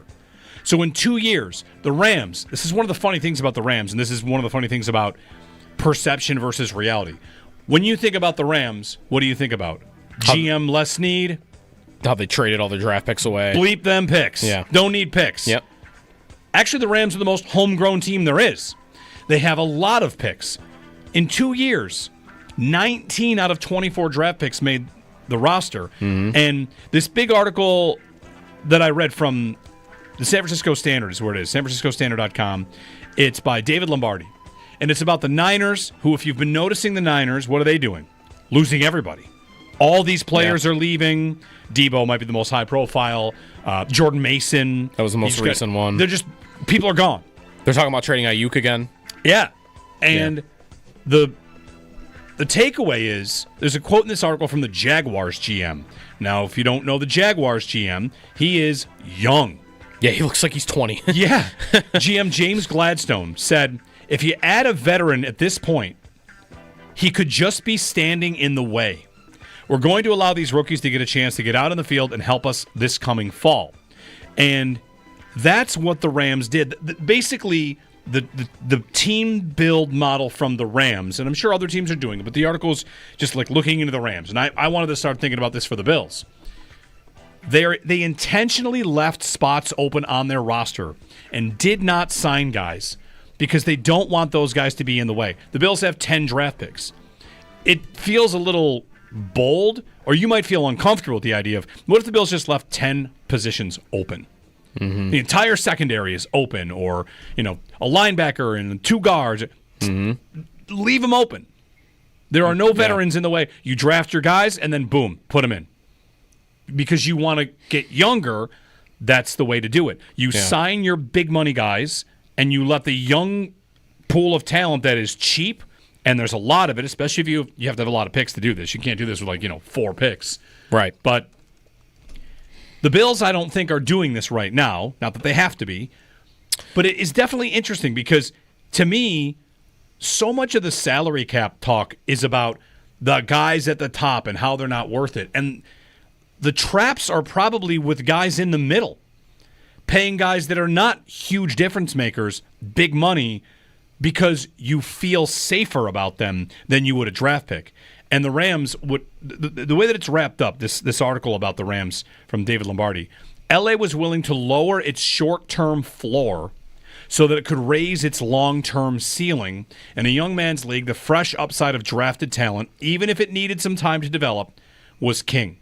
Mm-hmm. Now, of course, the Bills are in Josh Allen's prime window, so everything has to be measured on that. Right. But last year was a transition year. Mm-hmm. And the rookie class did not have huge contributions. No. How many even really played? Dwayne Carter, non-factor at the end. Cole Bishop. Coleman played a lot. But just say opportunities to develop. Coleman had it. Bishop didn't. Right. Carter didn't. Ray Davis really didn't. Cedric Van Pran Granger never played. Eddie Ulofoshio never played. Javon Solomon, a very slight amount. The Rams' idea would be, especially in the case of Bishop this year probably just gets that chance. Yeah. But the Rams' model last year is DeMar Hamlin's just not in the way. Right. No one's going to be in the way. The rookies are going in, and it might hurt right now, but the idea is we like these guys. Yeah. It's a little bit of on-the-job training, and it's about, Hamlin might not be the best example because he was cheap to begin with, but don't sign it would have been, by this logic, the Rams faced with the same training camp decision, a guy even that's been there in DeMar Hamlin versus second-round rookie, the Rams' logic would have been, we're putting the rookie in even if he's not better right now. Even if we know, hey, he's going to give us some mistakes early in the season, we're going to do it. What's almost more impressive about the Rams' willingness to do that is, like you mentioned how the Bills are in Allen's window, might feel tougher to do something like that as a strategy. The Rams have a 37-year-old quarterback that you would think they're trying to wring out every last bit of contention with him, and they're still saying the opposite. They go from one extreme to the other, right? Well, they used to be... They went 8 years without a first-round pick, and it was, let's trade for Jalen Ramsey, and let's trade for Beckham, and let's trade for Von Miller, and let's sign this guy, and this guy, and this guy. Let's trade for Stafford. And now, are all their good players homegrown, except for Stafford? Puka was a draft pick. Devontae Adams was a draft pick. Well, they did sign Adams, that's right. But no, but most of them, like the core group of the team now, right, is draft pick guys, and that was not true of them 3 years ago. Right. It kind of reading the article about it and hearing the Jags talk about this too. The Jags GM is young, like he might feel this way too. It reminds me of the fantasy football, formula where you'd say studs and duds. Like draft the best, go out and get the absolute number one running back, number one receiver, number one quarterback that you can, and then take flyers. It's almost like a zero RB strategy. Hey, by the time the season comes around, I know you think all these guys are safe, but some draft picks are going to pop and be better than those players. And is this much different? Didn't the Chiefs do this? They had one draft class where everybody made it. One draft. And everybody made a difference. Right after they traded Hill. Yeah. For the Bills, that might be the class actually with Elam, where it's Cook and Bernard and Shakir. And one of the ways to get those draft classes to produce results is A, for it to be very good. And the other is for no one to be in their way. Shakir, maybe in the case of Shakir, it took some time to become what he was going to become. Or maybe he was just needing the opportunity, needing to be used in the right way. Terrell Bernard, right? They draft Terrell Bernard. There's guys in his way. Why do you need this guy? What's he here for? I understand player growth is going to be a part of it, but I found it really interesting, the idea of do not fill your roster and burn up your cap with middling vets. Get them out of the way and draft a bunch of young players. Sign your studs, pay them a lot, bring up the cheap labor. And that's the Jags talking about that. That's the Niners, and here are the Rams. So I thought it was interesting. The Bills don't appear to be doing this, though. Well, we'll see. They've signed a couple guys, but they have some holes, and they have a bunch of picks. They have 10 draft picks. But they have a first, 2 seconds, 2 fourths, 2 fifths, 3 sixths. And there's virtually no chance that all 10 make the team. None. No. Think of that number. The Rams had 14 picks, and they all made the team. That's what's really incredible. And to say that is to say that doesn't even mean they were all good. It means they had that many spots. They went into the draft with 14 spots, drafted 14 guys. Like if you look at the Bills roster, Bills draft history year over year, how many guys made the team out of their first camp? Last year, 3 draft picks didn't make the Bills' final 53-man roster from that draft. The year before, 3 didn't make the roster, including one. I think Alex Austin starts for New England now at corner. Not like he's great. The year before that, Ariza is one of these. That was a different situation. But then Luke Tenuta, it's a 6th-round pick, didn't make the team. Year before that, 2 more draft picks, 3 more draft picks, didn't make the team. Like it's 2 or 3 every year. Sure, and it's that don't make it. It's worth pointing out. It's because it's hard to make the team because you have a better roster. Right. In this case, you're seeing a couple franchises decide we will leave the spots open for the guys to go into. Mm-hmm. And that's a little gamble. It's a gamble, and like maybe the Rams are different for this because, again, like Stafford's at a different point. The Jaguars, though, should have a much easier time going down that road, shouldn't they? Because they're not competing for a Super Bowl right now. They're not on the final doorstep trying to figure out a way to get over that last hump. Like they're trying to figure out why they can't make the playoffs. Is like they're starting from a completely different starting point than the Bills are, and that's where it would take some stones, I think, to do a strategy like that and go through free agency and the trade market and we're just not going to do anything because we're going to plug in our 5th-round rookie's going to play. When you're trying to beat the Chiefs, I hope you're and ready. You've been in the AFC Championship game. I hope you're ready. I'm about to be bullish on the Jags. Their GM is young and bright. Their coach just took Baker Mayfield to new heights in the Tampa offense. He might be a little odd. He says Duval in a very weird way, at least. Yeah, well, Duval. That's right. He did need a second crack at doing the Duval chant. He needs to figure out how to do Duval. But Brian Thomas Jr., Trevor Lawrence, he says they're going to run the offense through Brian Thomas Jr. Yep. Yeah, I like that. He's a star. I'd pick them to win that division right now. That's you've gotta hit on your early picks really to make that work. Mm-hmm. They've got to be studs, and those 2 teams so far, they're off to good starts. The Jaguars draft Brian Thomas. He looks like he's going to be a star. And the Rams with Jared Verse. Jared Verse looks like he's going to be one of the best defensive linemen in the league for a long time. So the Bills have good, again, this is they have good players, but they don't have great smash. This guy's going to be an all-pro level draft picks in years. And I'll be much more open, or to me it sounds more appetizing, the idea of let's go all in on rookies and young players and let them go through their lumps. If you told me, at 30 they're gonna hit on it, they're gonna hit a home run. The guy at 30 is gonna be a Jared Verse level player. Then I feel like it's gonna work great. But if the guy's gonna be a Keon Coleman level player, then I feel like I'd be a little worried about it. Well, that's the point. You got to give guys the chance to grow. And for Coleman, he had a chance. Let's say he didn't get hurt. Is he in the Rams model? Mac Hollins is not getting in his way. You're out there. Go play. We will deal with it. We're going to deal with the warts. He did play, didn't he? He did play. He played a lot. He led the team in snaps almost every game he played. Did play. They also brought except the playoff game. They also brought in Cooper because they thought he wasn't good enough and needed established fat. Again, I'm not saying one is right, one is wrong. Yep. But it really is to leave spots unattended and say we're going to fill them in the draft. Which, when we sit here and look at one spot, whoa, guys, corner 2 right now. Right. You got to draft him. The Rams have done that with half of the roster. 803-0550. Sabres head coach Lindy Ruff slated to join us at the top of the hour off their win over Boston. You can give us a call on this or anything else. We're hanging out on a sunny Tuesday here on WGR.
So some news yesterday announced the Killers are coming to the area, to CMAC, Canandaigua. Yeah.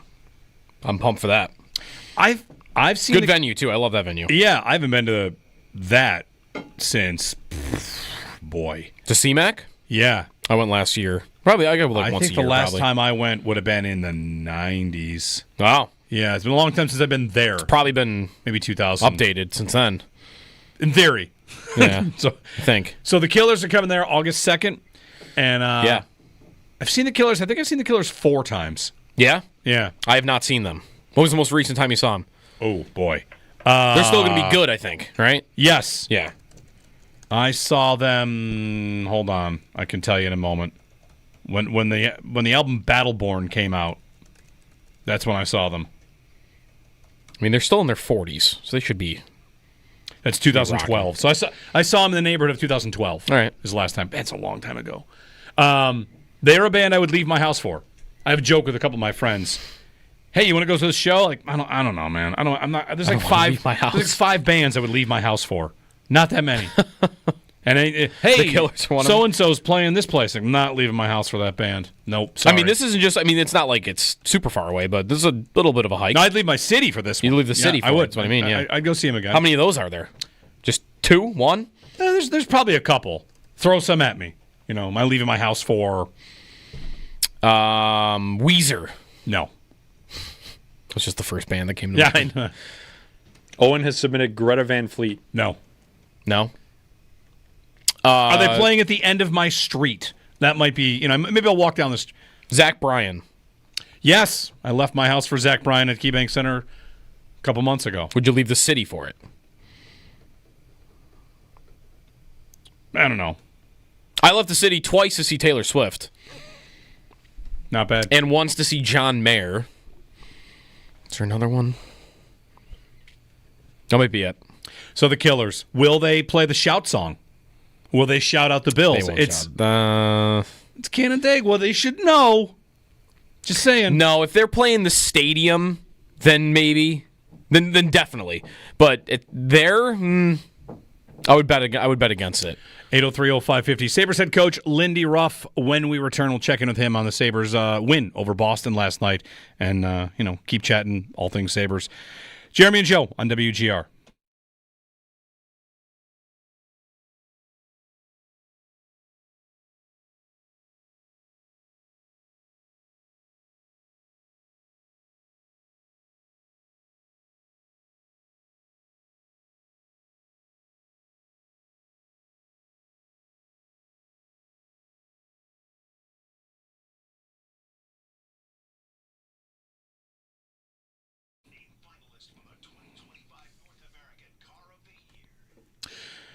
Jeremy White here for Atwell Eye Care. Coming up on Thursday, their next site night event, you can check in with atwelleye.com to register to attend Thursday's event at their Harlem Road location. And it's simple. It's free to attend, no pressure. You get the chance to learn about LASIK, EVO ICL, PRK. With Atwell, there are options for vision correction surgery, and you can go to their Harlem Road location on Thursday night at 6 p.m. and learn all about them. Complimentary food and beverages, see a live LASIK procedure, hear from Bills player Alec Anderson, and win an autographed Bills football. Also, just for attending, you could win. No purchase necessary. So site night's going to be Thursday at Harlem Road. They're at Atwell Eye Care location on Harlem Road. RSVP at atwelleye.com. Atwell Eye Care is who I trust for my family and the official eye care of the Buffalo Bills.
Sabres get the win last night in Boston, 3-2 in overtime. Alex Tuck scores the winner on a deflection from an Owen Power shot on the power play in OT. Power had 3 points, by the way, on the night.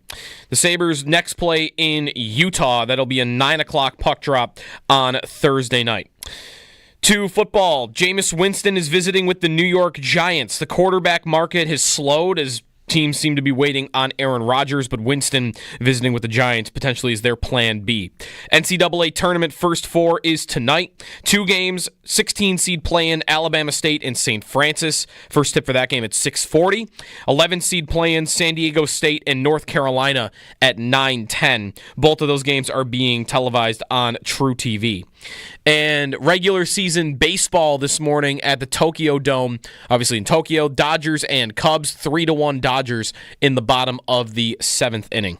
That's your Paddock Chevrolet Sports Update. Paddock Chevrolet celebrating 90 years of business.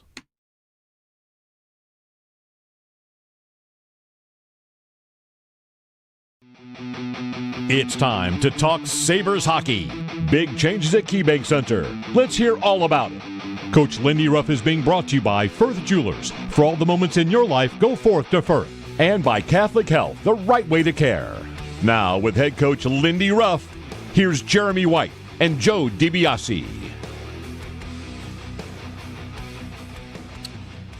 All right, good morning. Sabres win last night, a 3-2 overtime win over the Boston Bruins. 3-2 they win, and we'll check in with Sabres head coach Lindy Ruff in just a few moments. Win for the Sabres. They are in the standings still in the basement of the Eastern Conference, but crawling out a little bit in the overall league standings. They are still 4th from the bottom, which means they would pick in the top 5. They might. They've been in last in the East since mid-December. They might actually climb out of that by the end of the year. And past the Flyers, who are falling apart. Yeah. They are by falling apart 4 back of the Flyers with 3 games in hand. They're also 6 back of Pittsburgh with 3 in hand. It is funny to say, like, the Flyers are falling apart. The Flyers, I believe the Flyers are the only team in the league in the last 10 games with fewer points than the Sabres. I mean, the Sabres had a losing streak at the beginning of this, and they've won 3 out of 4 here. You could see possibly both former Sabre GMs getting fired this offseason. Briere in Philly. I mean, both this is former year Sabres that are GMs. That are GMs is what I meant. He's in. I think this is year 3 for him as general manager, and it's gone horrible. And Drury in New York has gotten heat. They have climbed into a playoff spot, so maybe that's a big determining factor. But both of them have had some heat on them. Yeah. 803-0550, our phone number, and 1-888-550-2550. Sabres win. We go to the Western Hotline to speak with Sabres head coach Lindy Ruff, who joins us now. Lindy, good morning. Morning. How we guys doing, guys? Not too bad. St. Patrick's Day in Boston. A win, which is always nice, but you're in almost the center of the universe for St. Patrick's Day. Yeah, I think you're right. There was a lot of green here when we bus from the airport in, and there was a lot of green again yesterday at the game. Had to be a good feeling to stack wins, and 3 out of 4 now for your team. Have you? Rasmus Dahlin made a comment like feeling like the vibe or something has been figured out. Do you get the sense that something has been different in the last week or so? Well, we're winning hockey games. So that's the most important thing. I think when you talk about being in tight hockey games, we're finding ways now. Instead of losing games, we're finding ways to win games. A real tight game last night, a game where I thought their goalie made a couple great saves in the third period, and we stayed around and played a real smart game, managed the puck really well. I think those areas we are coming together where we're trying to stay strong defensively first and then look for an opportunity to win a hockey game. Did you have to play, or did the team have to play any differently yesterday when you're missing multiple skilled guys in the lineup and maybe some players, especially, power play, Krebs gets the goal, that some guys maybe would be playing roles that they don't often play? Yeah, for sure. I think it's an opportunity for some guys. I thought the Krebs power play goal, a great play by that unit. They moved the puck around quick. They opened up the hole. A great shot. It's something that I've been encouraging Peyton to do more is when you get inside that opportunity, not defer to trying to pass. He got rewarded with a great shot, and then again, the overtime power play goal. Those guys got on the ice, and Tuck was around the front of the net, and another power play goal for us. So, I think if you looked early in the year, the power play wasn't making a difference. I think last night it made a difference for us, along with a great kill in the first period. Lindy Ruff with us on the Westher hotline. What about McLeod for that last night? He plays a career high in minutes, almost 24 minutes. And again, circumstance, there were some guys out, but he's been playing a more offensive role, or not even offensive, just more minutes this year with you than he had in Edmonton. And is last night kind of an example of when he's been getting more of a role that he's been producing? Yeah, I think when, in Edmonton, obviously he's playing behind one of the best players in the game, and I think the opportunity is greater. I think it's been a little bit of an up and down year, but I think this last, 30 games, he's a guy that can skate forever. And obviously, I had his brother in New Jersey. He was a great skater. They're similar when it comes to that, and I think he's really wrapped his arms around this opportunity to play more and get involved more, and his play has been real good for us. I actually didn't even look at his minutes. I knew he was fairly high, but when you're first off the bench killing penalties, and then you're elevated to that first power play unit, those guys are typically 20 plus minutes a game, and because he skates so well, he handles those minutes pretty well. Is he the not even first on your list, but one of the first on your list when you get to a 3-on-3 overtime because of skating? Like, how much does skating, just in general, like the determining factor for who you're putting out there in 3-on-3?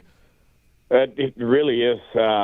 You've got to be able to skate. I think if you look at some of the best opportunities in 3-on-3, it's because somebody outskated somebody. I think if you go back to the Vegas game, the first chance we gave up was because their Vegas guy outskated us up ice. And a lot of times, the other team will try to isolate that you've got two forwards out there. Will try to isolate that one forward that, is back defending. And, our goal is to try to stay away from that, where don't really want my forward skating backwards because it's not their strong suit. So they got to kind of match speed going forward, and if you can't match speed, then you get yourself in trouble. So I think almost every team, their go-to guys are their fastest guys on the team. Sabres head coach Lindy Ruff. Lindy, there's a power play goal last night. Special teams has been something that's been dogging this team for a lot this season, and to get a couple power play goals actually, that's one spot where I feel like if you're looking big picture, 5-on-5 scoring has been there most of the year, and if it comes down to special teams, things might be different for you. Is that, to you, maybe a positive sign, but also a place to start to show that the results can be better if that just turns around? Yeah, I think that's a fair assessment.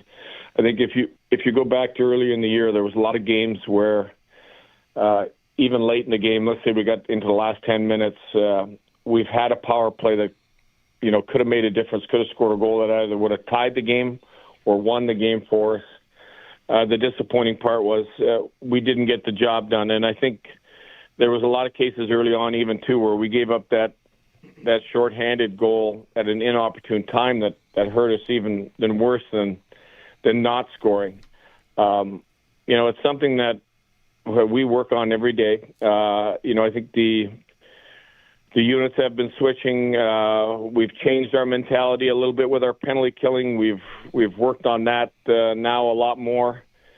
I think if you look at the start of that game, the game could have been different if Boston with the 5-on-4 and then the 5-on-3, gets a goal. Then we're digging ourselves a little bit of hole. So that was a big plus for us. I thought a couple of really big blocks. Penalty killing is a lot about being in shot lanes, being in the right place, getting your stick in the right place at the right time.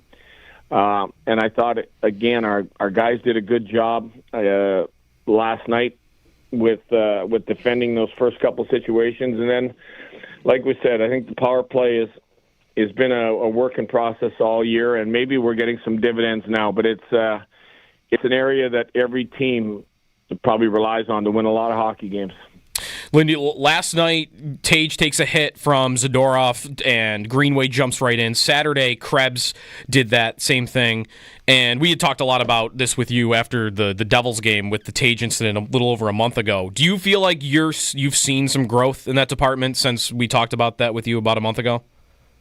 For sure. And I think that's maybe a little bit what Raz is talking about, coming together.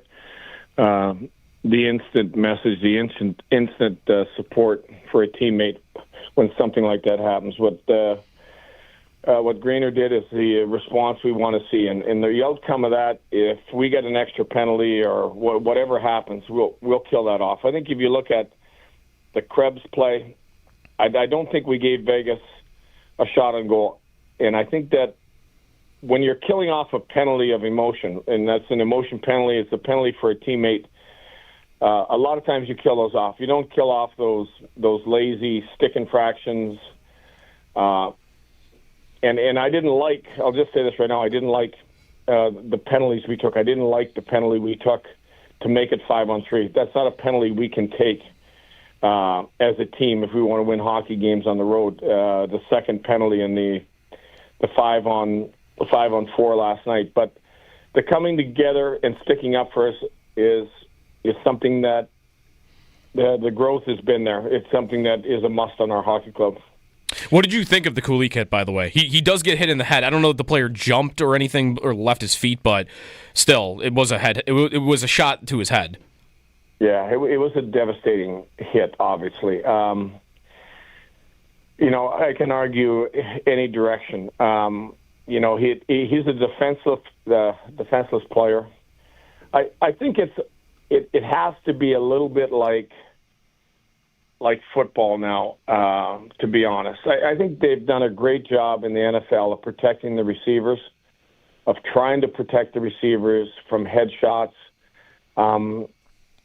I believe that, the first contact was his head. I think they would argue that, he was kind of bent over. But I think we've got to protect our players better inside the game. And that is just my feeling, that our best players can't go down because you're in a defensive situation and somebody takes advantage of you. So I don't like it. We responded. You have to move on from it. Lindy, would you support college hockey, his long head? Any contact to the head is a 2-minute penalty. Would you support that for the future of the NHL? I think in some form, I guess that's what I'm talking about, a headshot. That's the same as football now, where, you used to have devastating hits in football where receivers were opened up and we all thought there was unbelievable hits, but we lost too many players. When you can have players that can skate, I look at it this way, they can skate up to, 23 miles an hour. I think our speed indicators last night would have been, our top guy would have been almost 23 miles an hour, and you get a guy going the other direction, you can imagine the damage that can be done on an impact. So in some form, I think that's exactly what we're talking about. And with that, what you're also talking about, I'm thinking back to your playing days, like you are putting the responsibility of the hit on the hitter, because that's what the NFL does, right? Like, who's responsible? It's the player that is delivering the hit that is responsible for where the contact happens. Yeah, and I think that's exactly, I think for a while, there was that hit as you came around the net, the forward coming back. After that player, moves the puck, a player would come in and lay a devastating hit on that player that really didn't have eyes on the attacking player. I think that's exactly what we're talking about, that the player that's delivering the hit has to be more responsible for where the contact is. I thought there was a hit later in the game that was really late, too. So I think there's two things there. It's the player delivering it. It's how long after the puck has left the stick that you want to allow these guys to put a hit on an opposing player. Lindy Ruff with us on the Western Hotline. On Kulik, I don't know if you would have an update on him or Peterka or these other injured players, but is there any update on their statuses? I do. Peterka had a great day. He argued with me yesterday about playing, which is great, but hadn't skated with the team and felt that didn't want this to be like a one-off that you jump in the lineup and then you're hurt again with the type of injury he had. So we put him through the paces yesterday after the morning skate. He had an unbelievable morning. He'll be ready for Utah for sure. With Kulik, he's still back in Buffalo. He's in concussion protocol. Doing okay. He'll be exercising again today. If things go well, maybe later in the week he can join us. But we'll just have to wait and see. And then on Josh Norris, he's been out of a couple games here too. Is there any different treatment for his status, given that injury was a part of his story before the trade? Is he being treated any more conservatively because of that history? No. Okay. No, we're treating him as normal. It was something that he previously dealt with. He's with us, so as he progresses, we hope he skates. So we're just trying to get him back into the right situation and get him back in the lineup. Lindy, next up, Utah, and it's not a question we can ask all that often, but how does a pre-scout work for a building you've never played in? I mean, the team you could scout, but rinks have their little idiosyncrasies. Is there any sort of look into what Utah might be like? Yeah, it is interesting. It's funny. I played in Utah in the International League when after my stint in the American League. Interesting. It was an interesting place to go.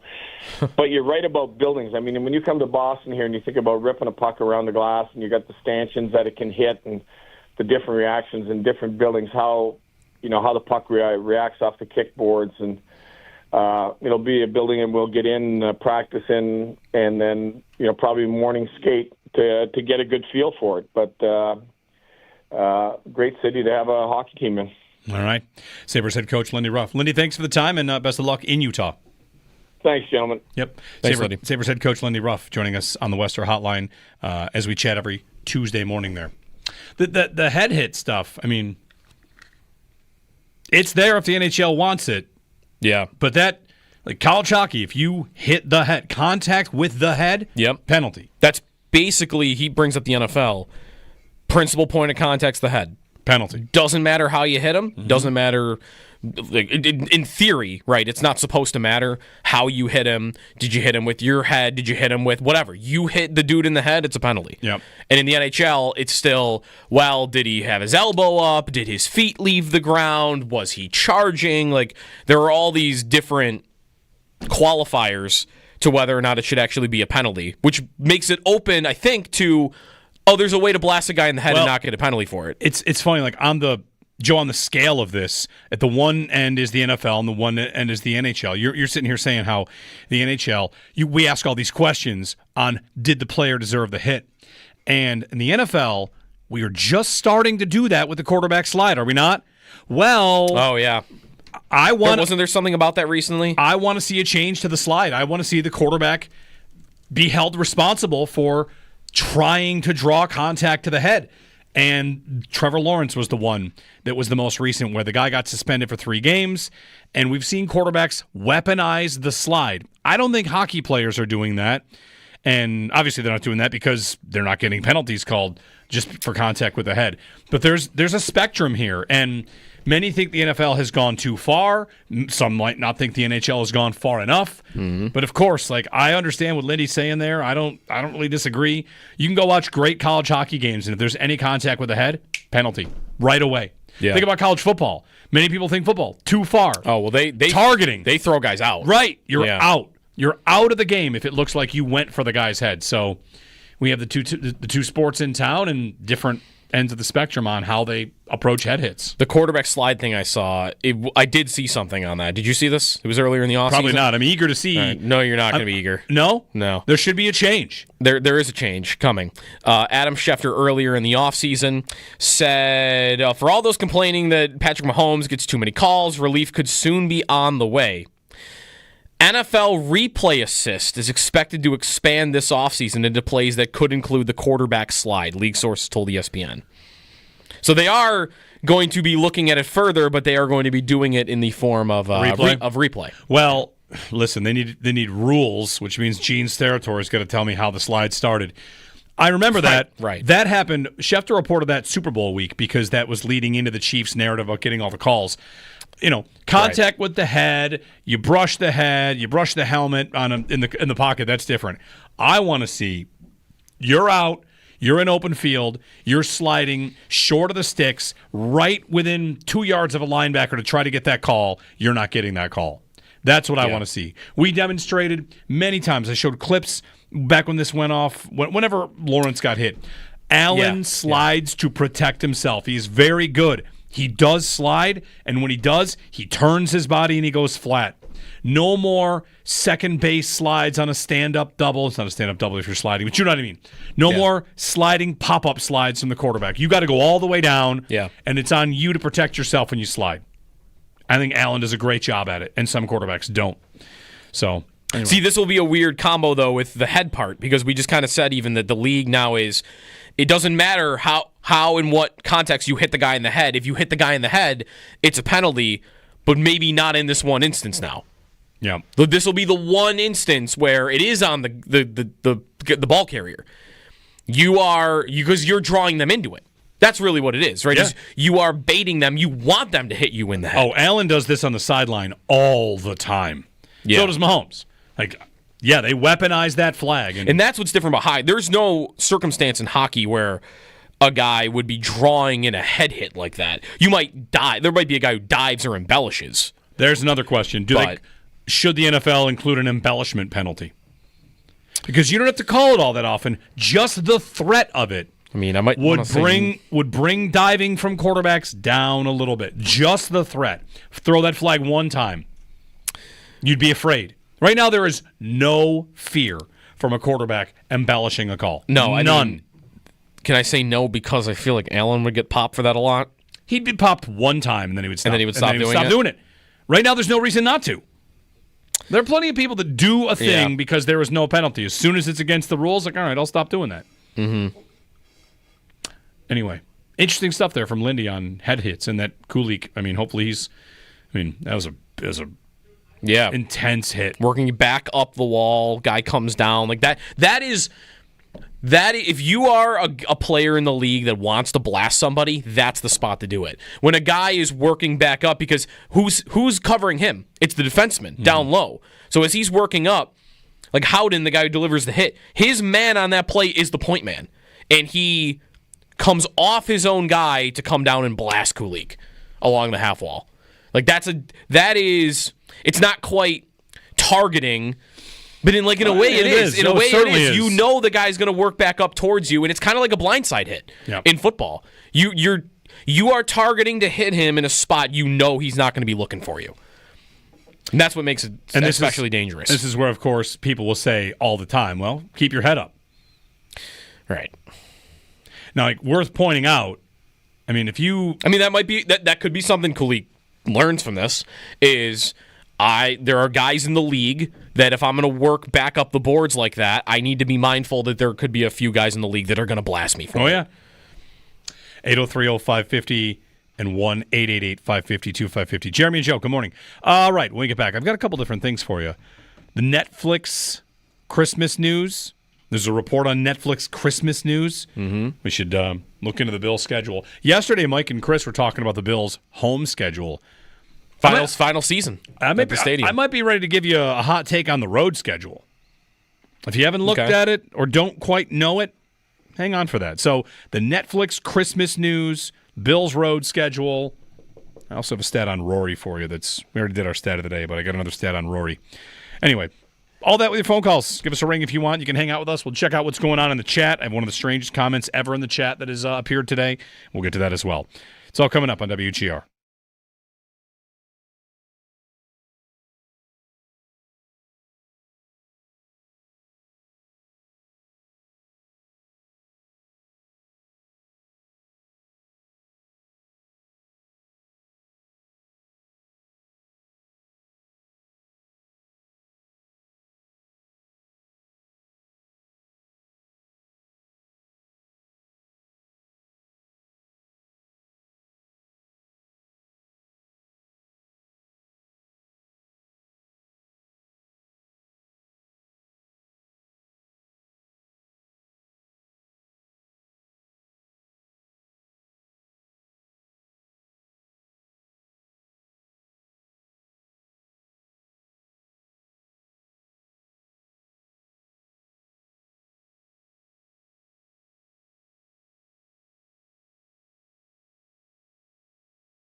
Sabres win over the Bruins last night, 3-2. Alex Tuch wins it in overtime. Next up for them is Utah on Thursday night. The Sabres' first ever trip to Utah, 9 o'clock. We'll have the game here on WGR. There isn't really any quarterback news lately in the NFL. Waiting on Aaron Rodgers. The news from yesterday is that Jameis Winston is going to visit with the Giants, potentially as their plan B if Rodgers doesn't come there.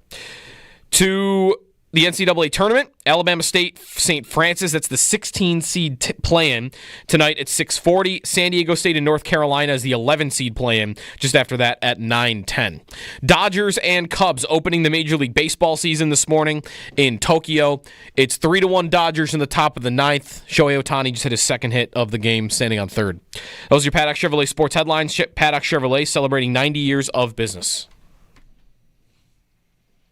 Text WGR at 803-0550 or post on X at WGR550 and get connected to Jeremy and Joe now. Brought to you by Northtown Kia. Check out the 2025 Kia K4 sedan, named finalist for the 2025 North American Car of the Year. Hi everyone, this is Roy McIlroy, your 2025 Players Champion. I've been asked to describe this week in one word, and I would say battle. It was a battle most of the way. Conditions, even going into Monday with JJ, battling, the golf course, battling my emotions. So this was a battle, but a battle I was thankful to come out on top of. Rory wins the Players. Next up, the Valspar, some tournaments on the way. Here is your secondary stat of the day, and then I've got some interesting Bill stuff for you on the schedule. Good morning, Jeremy and Joe. So, Joe, Rory has won an awful lot, right? Mm-hmm. He's won a lot. Mm-hmm. He's got a lot of wins on tour. He's won big tournaments. Anyway, found this, which I found really interesting. And maybe not surprising or maybe surprising. He's got 43 professional wins. Okay. Yeah. He had one in February, the Pebble Beach Pro-Am. He'd won in February. Yeah. He's won in March. Mm-hmm. He's won in January. He's won in May. A lot in May. June, July, August, September, October, November, December. Rory has won in every month. Yeah. Except April. He's never won in April. Okay. And he's never won the Masters. Right. It's the only month of the year he's never won a tournament. Okay. 2 wins in December. 2 wins in January. 5 in November. I'm looking at his list right now. Asterisks on the he's never won in April because he did win last year in the Zurich Classic with Shane Lowry. That's not a win. So it's half a win. Individual. Okay. Individual, he's never won. Never won in April. There you go. Never won in April. All right. Do you want to make a bet with me? I didn't realize Masters is the one he doesn't have. Nope. Okay. Want to make a bet? Yeah, 2 PGA championships. Put it on the bet board. We will be at Highmark Stadium on Christmas. Want to make that bet? We will be at Highmark on Christmas Day. Allow me to run through why. Here's why. Run through why. My reaction immediately is no, we won't. The odds would say we will not be. Okay. If not Christmas Day, Black Friday. But here's why.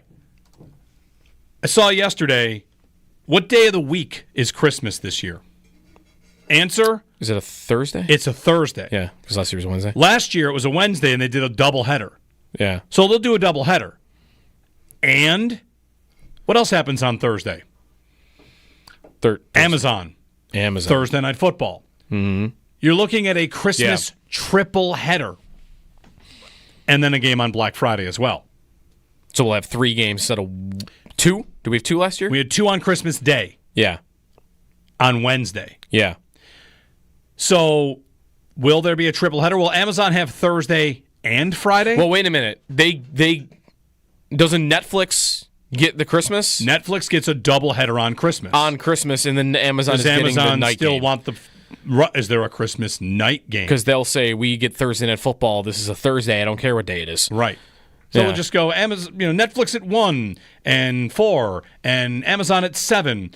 Anyway, the Bills' schedule, the home schedule next year is loaded with good matchups, and their road schedule.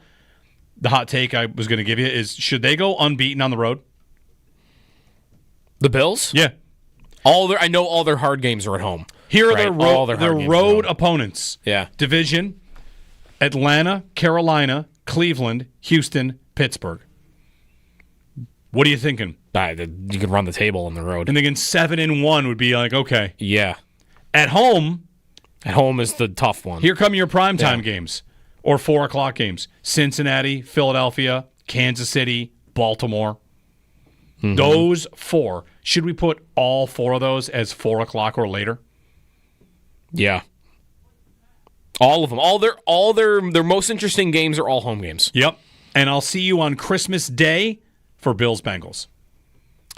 I mean, come on. That's the one you're putting on Christmas Day? Yeah. Is it too good? No. For Christmas Day? Last year Christmas Day was Chiefs Steelers. Yeah, I mean it's pretty good, and it was Ravens Texans. Who was the other one? Ravens Texans sounds right. Yeah. Was that it? I think you're right. Yeah. I think it was Ravens Texans.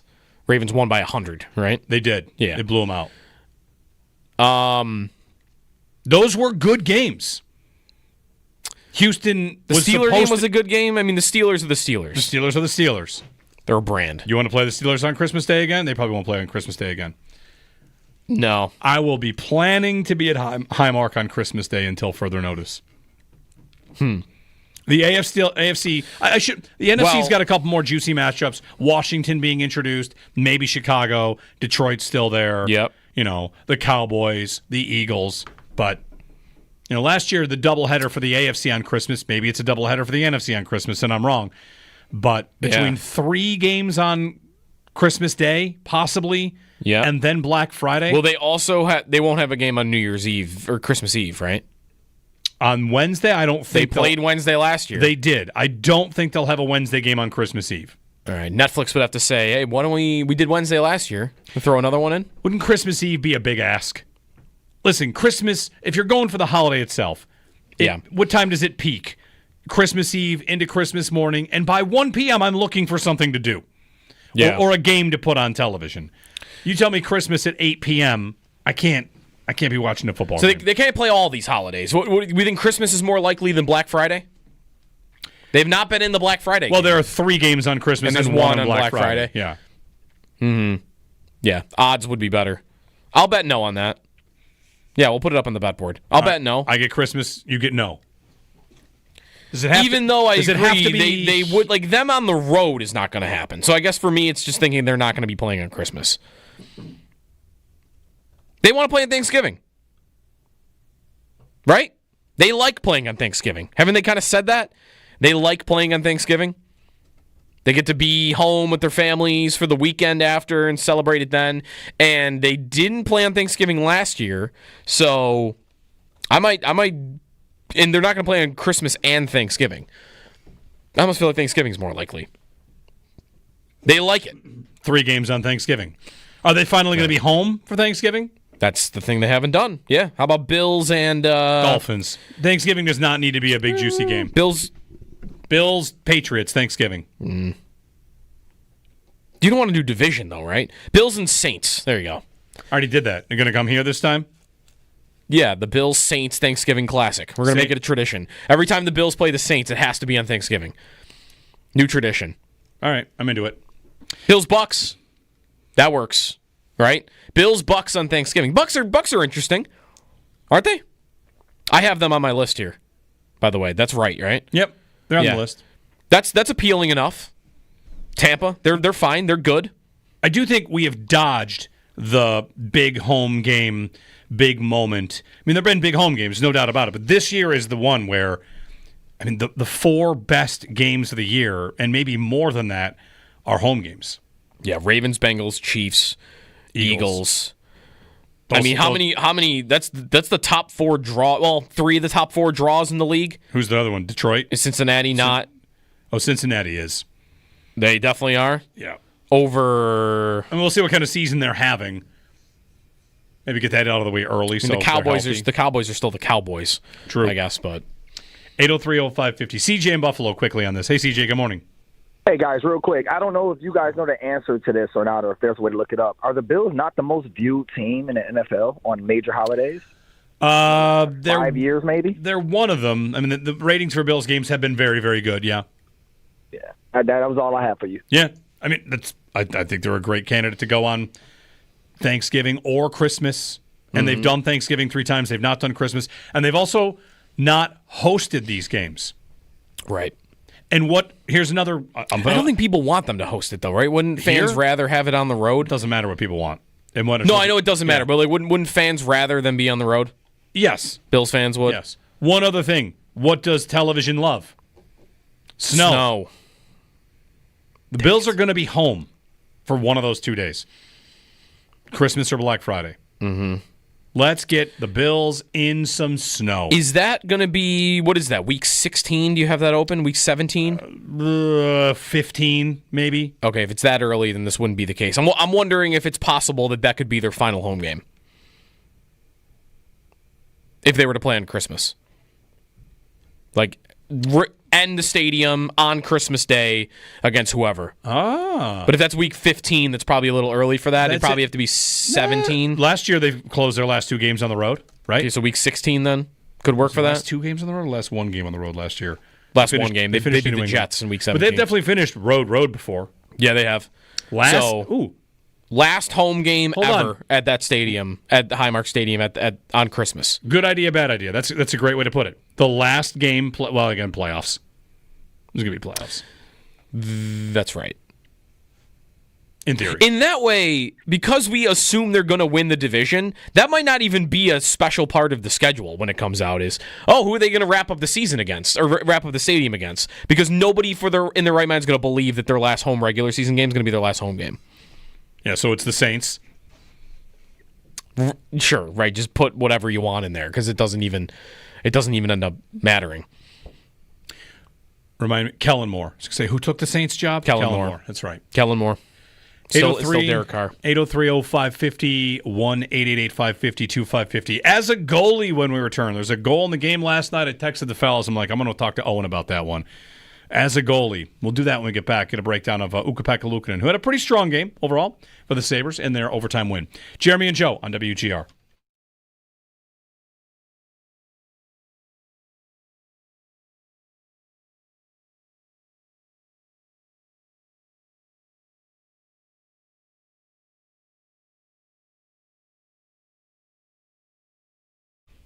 Sneaky Joe DiBiase here for Clinton Collision. The weather is getting nicer. Be sure, don't let anyone tell you where to go get your car fixed. If you had something happen over the winter and maybe you've been pushing it off till the spring. I've got a small ding that I've been doing that with, but maybe you got something more major, smash fender, crack bumper, something to the side of your car. Not a good look. The guys at Clinton Collision are the real deal. They bring wrecked cars back to life. Plus, again, they work with all insurance companies. So if you happen to be in one of the many accidents that happened over the last couple of months while it was icy and cold out, call the guys that I trust at Clinton Collision. 716-823-2000, or you could visit their website at clintoncollision.com.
can't blame UPL for a game like that. The defense was so bad. So, as a goalie, can you?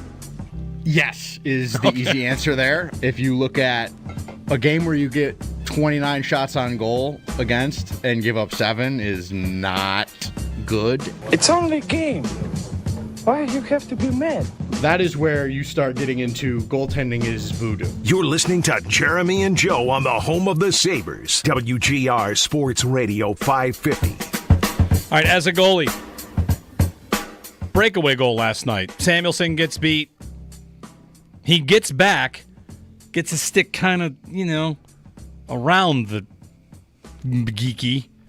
Felt like he should have had something there. Mm-hmm. And I thought, all right, Owen Parker here, as a goalie.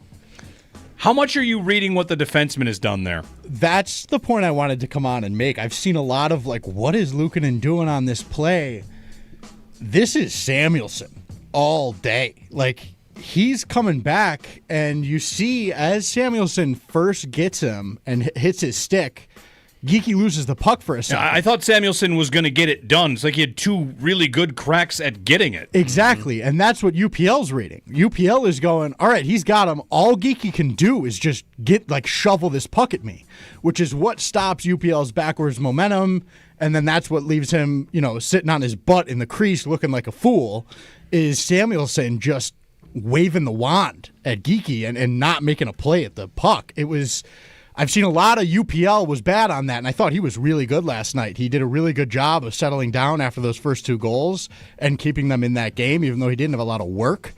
But on that goal, that is Samuelson all the way, because UPL's trying to read what's Samuelson taking away for Geeky. That, eliminates a side of the net or an opportunity for Geeky. It makes my job easier.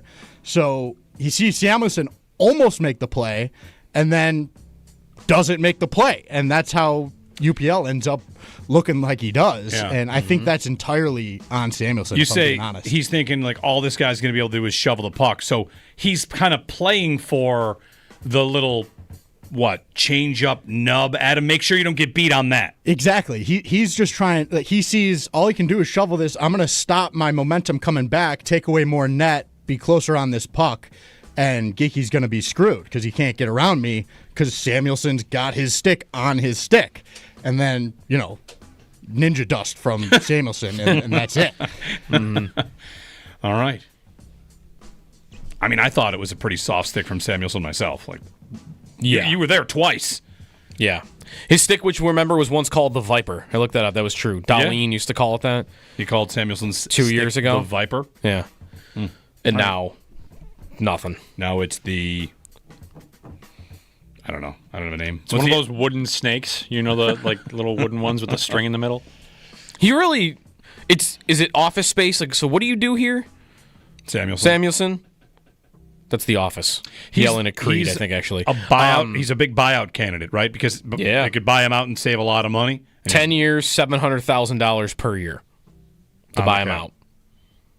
It's a weird one. Yeah, but you save 2/3 of the money before he turns 26, so you got to do it now.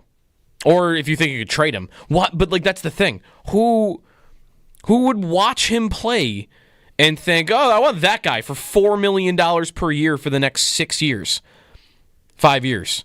What does he do? What is he good at? Anyone? What is he good at? Not only that, he's one thing. Name one thing. He doesn't rate well enough.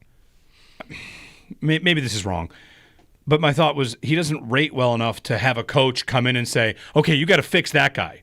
Darlene is a guy where you hire the coach, what answers, what systems, how does this guy fit? This is supposed to be a core piece. I mean, listen, it'd be great if you could fix this. I mean, defensemen but you don't really. But defensemen don't come cheap. Is Zadorov a tale here? Zadorov he was expensive. Well, I'm just saying, he was a guy, he was here, he was supposed to be big and mean and tough to play against, and he had those elements to his game, but the Sabres traded him away, and he's bounced around, and now he's in a spot where everybody that watched that game last night thinks, man, I'd really love to have Zadorov. Not that Zadorov ever got to the place where Samuelson is right now after getting paid. But it took him a few years, and he finally became like this year. Right now, he's a top pair defenseman in Boston. He's probably more like a top 4 guy. I don't even know if he's a good one, but he is playing 20 minutes a night. And that has never been his MO at all. in his career. He's always been like a third pair guy. Yeah. 803-0550 and 1-888-552-2550 to join us, Jeremy and Joe, here on WGR. We'll check what's going on in the chat. Have some very odd comments in the chat today. Syracuse's Fran Brown has an offer to Deion Sanders. That's exciting. Oh, the spring game. The landscape changing college football. Plenty more to get to as we roll through this sunny Tuesday on WGR.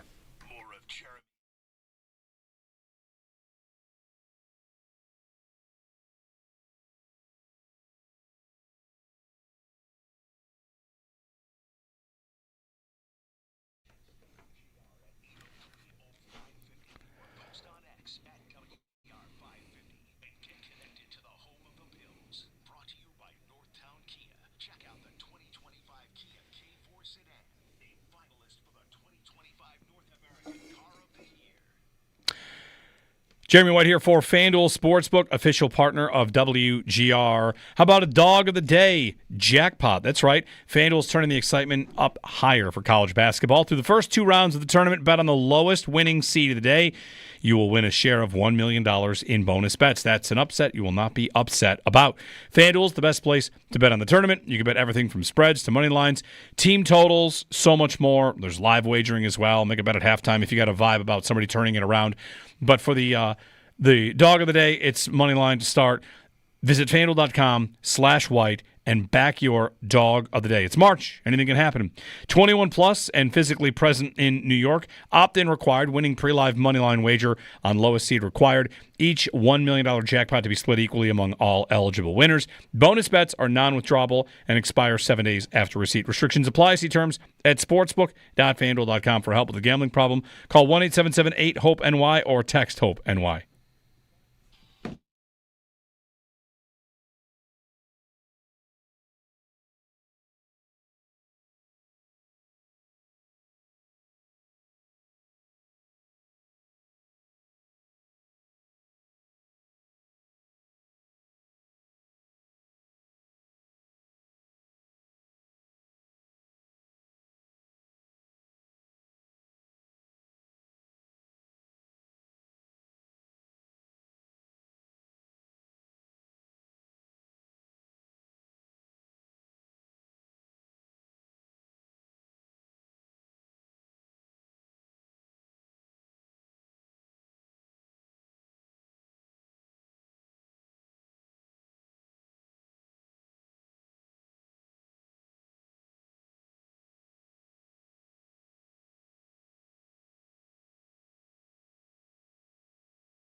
Sabres win last night, 3-2 over the Boston Bruins. Alex Tuck scores the winner in overtime, 3-point night for Owen Power. Sabres get the win. Boston continues to falter, 4 straight losses for them, and they are falling out of a playoff race.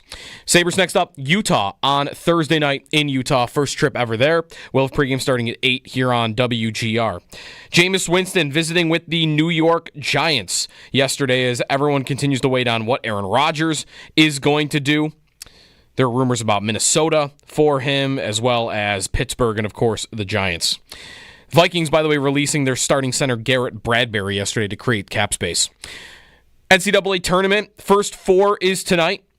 2 play-in games. The 16-seed play-in Alabama State and St. Francis at 6:40. 11-seed play-in San Diego State, North Carolina at 9:10. Both those games on True TV. Major League Baseball began this morning. Dodgers beat the Cubs 4-1 in Tokyo. They'll play again in Japan tomorrow. That's your Paddock Chevrolet Sports Update. Paddock Chevrolet celebrating 90 years of business.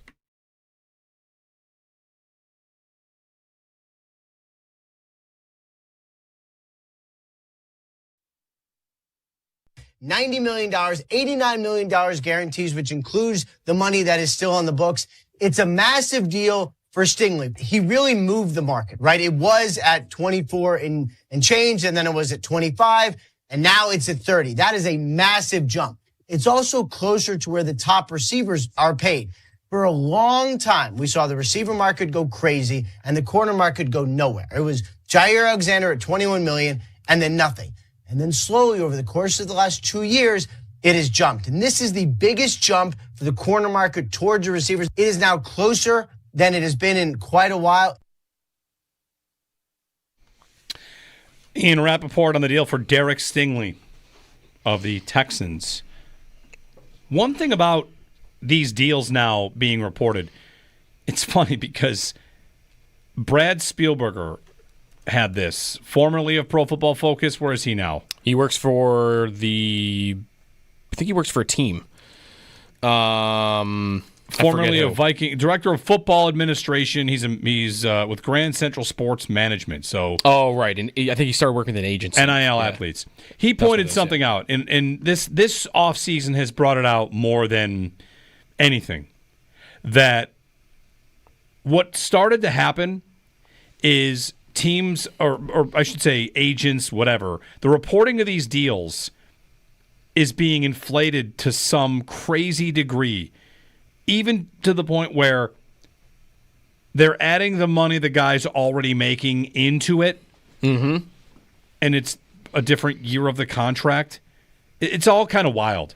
The inflation, the numbers are made to look so much bigger. And the question is, who's that for? For the players, for the agents, for egos? Is it so a player thinks, wow, this agent did a really good job? Why are the insiders deciding to be walking billboards for these agencies and inflating the numbers while doing it? All right. Does any other sport operate this way? Is it only the NFL? So Sam Darnold, 3 years, $100 million. The deal negotiated by Bob. Actually, it's 1 year, $35 million. Yeah. Who's this for? I mean, I guess you're just doing it to do the agent's bidding, because those are often probably your biggest sources where you get most of your information, and you got to play nice because that's where you get everything, or a lot of stuff, I would assume. Yeah. He wrote it back in 2023 that the new trend of getting reporters to share how many extension years there are, followed by the total contract value, including old money, is weird. Yeah. So, Stingley, this year more than ever, it does appear, though, that like every single report is making sure you know who negotiated the deal.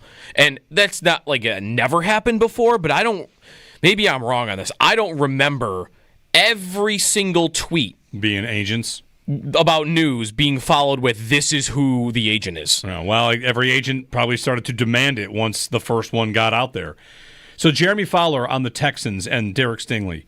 He's under the Texans' contractual control for 5 seasons. He got an extension, but it's an extension off 2 from his rookie deal plus the extension he reached today. So he's still on his rookie deal. And here's another thing about Stingley that's so interesting.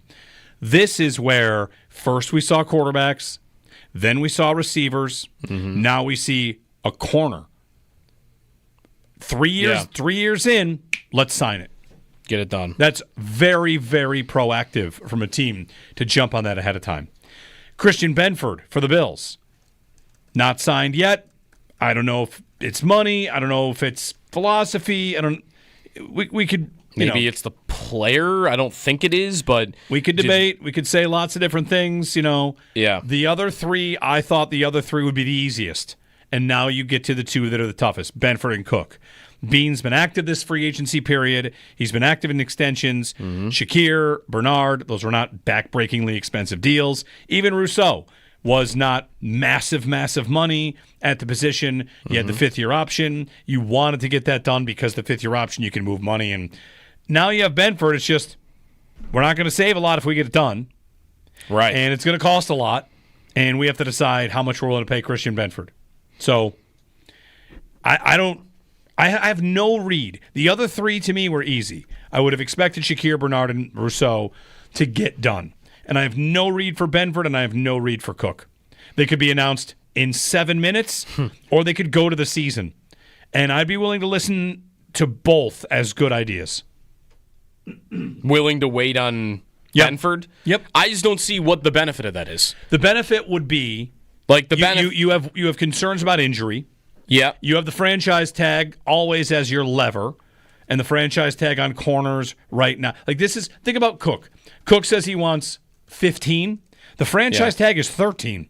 So congratulations on wanting 15. We have a mechanism to pay you less than that, and you have to play for that. And with Benford, the franchise tag for corner right now, as we just saw, Stingley went to $30 million. The franchise tag for a corner right now is $20 million. Isn't he asking for probably $20 million? The thing, though, is how much are they going to want to do that when the franchise tag means it's $20 million, and that means it's $20 million next year. Not extension where it's $4 million next year, and then $7 million after that. And I get to wait 3 years before I'm actually putting $20 million on my books. And whereas you franchise tag him, like that would be the thing you don't want to end up doing, because if you're the Bills, then I'm committing 5 times the money to him in 2026 that I would be with a normal extension. Right. Everyone loves paying early because you get out ahead of it and you're all well and good there. And that's not wrong, but maybe the Bills are concerned about his injuries. Maybe they think he's asking too much. Maybe they want to lean on him a little bit, or maybe they want to see what we mentioned earlier. Let's scheme differently. Let's put him out on an island more often. Let's have him shadow top receivers. If he wants to be a $25 million player, let's find out if he is. As opposed to just our best corner in this system, which McDermott has a pretty good track record of finding one young corner to play really well. It was Trey White before. I mean, is Benford as good as Trey White? Do we probably? I don't think he's as good as Trey White was at his peak. But he might be close. Trey White was arguably the best corner in football for a year or two. Yeah, he's very, very And good. Benford's great. I don't know that he's in that conversation. Right. Would anybody out there be arguing he's better than... Well, actually, is Sauce Gardner the name anymore? I don't think he had a down year. It's Patrick Surtain. Patrick Surtain, right? Nobody would argue Benford's better than Patrick Surtain. No, it's Surtain and Stingley. Those are the top, generally talked about as the top two guys. Right. So he's a tier below that. And I think when Trey White was at his best, he was in the top tier. Yeah. So that's probably right. It's a little bit different. Yeah, I feel like Benford, though, is still more likely than Cook is. I would agree with you that I don't have a great read on like what ends up happening there. I would feel like Benford is more likely, though, than Cook is. And a better idea than Cook is. Premium position that you don't have anything else at right now. That's the thing, like replaceability. If I don't think either one, well, maybe Cook. I don't think Benford is about to hold out or anything. But think of the replaceability of the two positions. If James Cook leaves the field, just decides, I'm not playing this year under this contract, so you got to go in without him. Do we still feel okay about their offense? Still feel pretty good? Still going to be top 5 in the league? How dramatic a difference is it? I think running back. I think it would be dramatic. All right, I don't. I think running back is usually pretty replaceable compared to if you replace Christian Benford with Jamarcus Ingram. I think you're probably going to see a major drop off. Well, there's two things happening here. One, the Bills' offense has more room to drop off than the Bills' defense does. If I lose Cook, I would expect to drop off because I don't think I have a great passing game. And Cook has been my explosiveness in the run game. So if you tell me I lost arguably my most explosive player on offense, that's not Allen, I think I'd see a drop-off. I don't know if they drop, to the bottom, but I think they drop from 2 to 7, 6. Oh, man. They might do that with Cook. Never mind without him. I think he's valuable. I don't think he's that valuable. Well, I think if you plug in, I would expect, if Ray Davis had to be this team's starting running back for a full season, I'd expect it to go well. Because they block. Because they have Josh Allen. They have Josh Allen, and they have a great offensive line that's one of the better run-blocking units in the league. I would expect almost any running back to succeed under that. Maybe not as much as Cook, but succeed. I might think if you had a good draft class and Benford went out, you'd have the same defense you did last year. Now, with Benford in, you might have a very good defense if you hit the right draft picks. But Benford was in there, and he was good, and teams could any team that was any good could throw on this team. He was there. Mm-hmm. How often were they throwing at the other guy, though? Yeah. All those big Puka Nacua plays that I remember against the Rams, that was Douglas. A couple of those were on Benford. He was imperfect. No, I'm not saying he was perfect. He was in perfect position. He started poorly against the Chiefs before he went out. I mean, I'm not here to tell you that they should not sign Benford, but it's not done yet. Maybe 10:01 today. And Bean, I don't know if we have. Do we have the Bean clip? Bean sounded not as anxious to me to pay Benford as I thought he would. Like, he just sounded, I don't know what it was. He sounded different about Benford than he did about the other guys when he was talking about him a couple weeks ago. And, I mean, that rung true. They paid the others. They paid Rousseau, they paid Bernard, they paid Shakir. But the other thing is, those guys all took deals that, relative to their position, don't look that expensive. Oh, because they're not. They're not. Those guys are not the top of their position. And Benford might be the one deal they would have to sign that, all right, this is near top of market. Mm-hmm. No one else they signed, those were easy deals. Easy. Shakir's the 40th highest paid receiver, or not 40th. Whatever. 24th, whatever. 24th, and Bernard is not near the highest paid linebacker. Rousseau's making half what the top linemen are. Versus Benford, we're talking about being like near the top. Yep, top 10. Yeah. And that would make it harder. Cook, that would be why it makes sense that these are the two. These are the two guys that would rank highest at their positions. 803-0550, if you have a thought on this, 1-888-552-550. Best free agents available. We talked earlier about Amari Cooper and the fact that he's not anywhere yet. If they sign Cooper, I'm going to be nervous. I don't want to go all the way to devastated, but nervous. I want them to leave the door open for someone else to be great, and I think Cooper's time being great is over.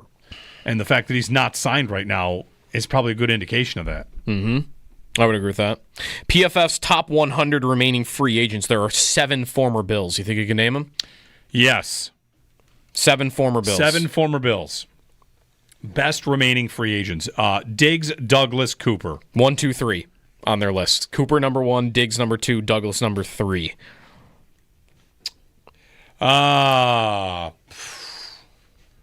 Ronald Darby not on this list because he signed this morning with the Texans. Somehow, I tweeted this out earlier, every Bills corner for the last 13 years is still in the league. Kevon Seymour, who the Bills drafted in the 7th round in 2016, signed a 3-year deal. Maybe with the Bills Washington recognize that and think they don't have to pay Benford because they'll just draft another one. Probably not. Maybe. They're going to draft one regardless. All right, other former Bills that are still available in free agency at the top. Von Miller. Von Miller is ranked, nope, that's Von Bell, 13th. He's the 13th best free agent available. Okay. It's like Trubisky on this list? Nope. Okay, good. He signed. He signed. He did? Where is he? He's in the Bills. Oh, he's with the Bills? I think he had a 2-year deal. Oh, you're right. I think. How about Jordan Poyer? Nope. Didn't make it. Is he available? I think so. I read an article about he's doing ayahuasca. Oh. Trey White? Nope. He is available, but he is not in this list. I think he's shot. Unfortunately. See if the chat has answers here. Yeah, what's the chat saying? Nothing yet. You've got a mix here. You've got guys that have not been Bills for a long time, and you got guys that were Bills recently. It's like Quentin Jefferson. Nope. Jordan Phillips. Nope. You're in the right ballpark, though. Better than those. Elianku. No. He was all those guys were like vet minimum deals. This guy was above a vet minimum deal, I think. Daquan Jones. No. You've named every Bills lineman from last season, I think, except for this guy. He's number 67. Yeah, I'm just naming a lineman, not even like... I mean, Daquan Jones not even a free agent. 1 year with the Bills. That was it. Leonard Floyd. Nope. He was talked about as being important when he was out early in the season. Plays multiple positions on the defensive line. How many hints could I give him to get to this name? 20? I think he played for Washington before. Tim Settle. No. His initials are DS. Someone in the chat's got to have it now, right? Dwan Smoot. Dwan Smoot. How about Christian Kirksey? No. No?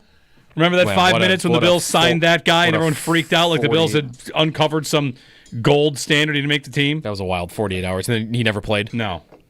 You've got two guys that precede McDermott and Bean.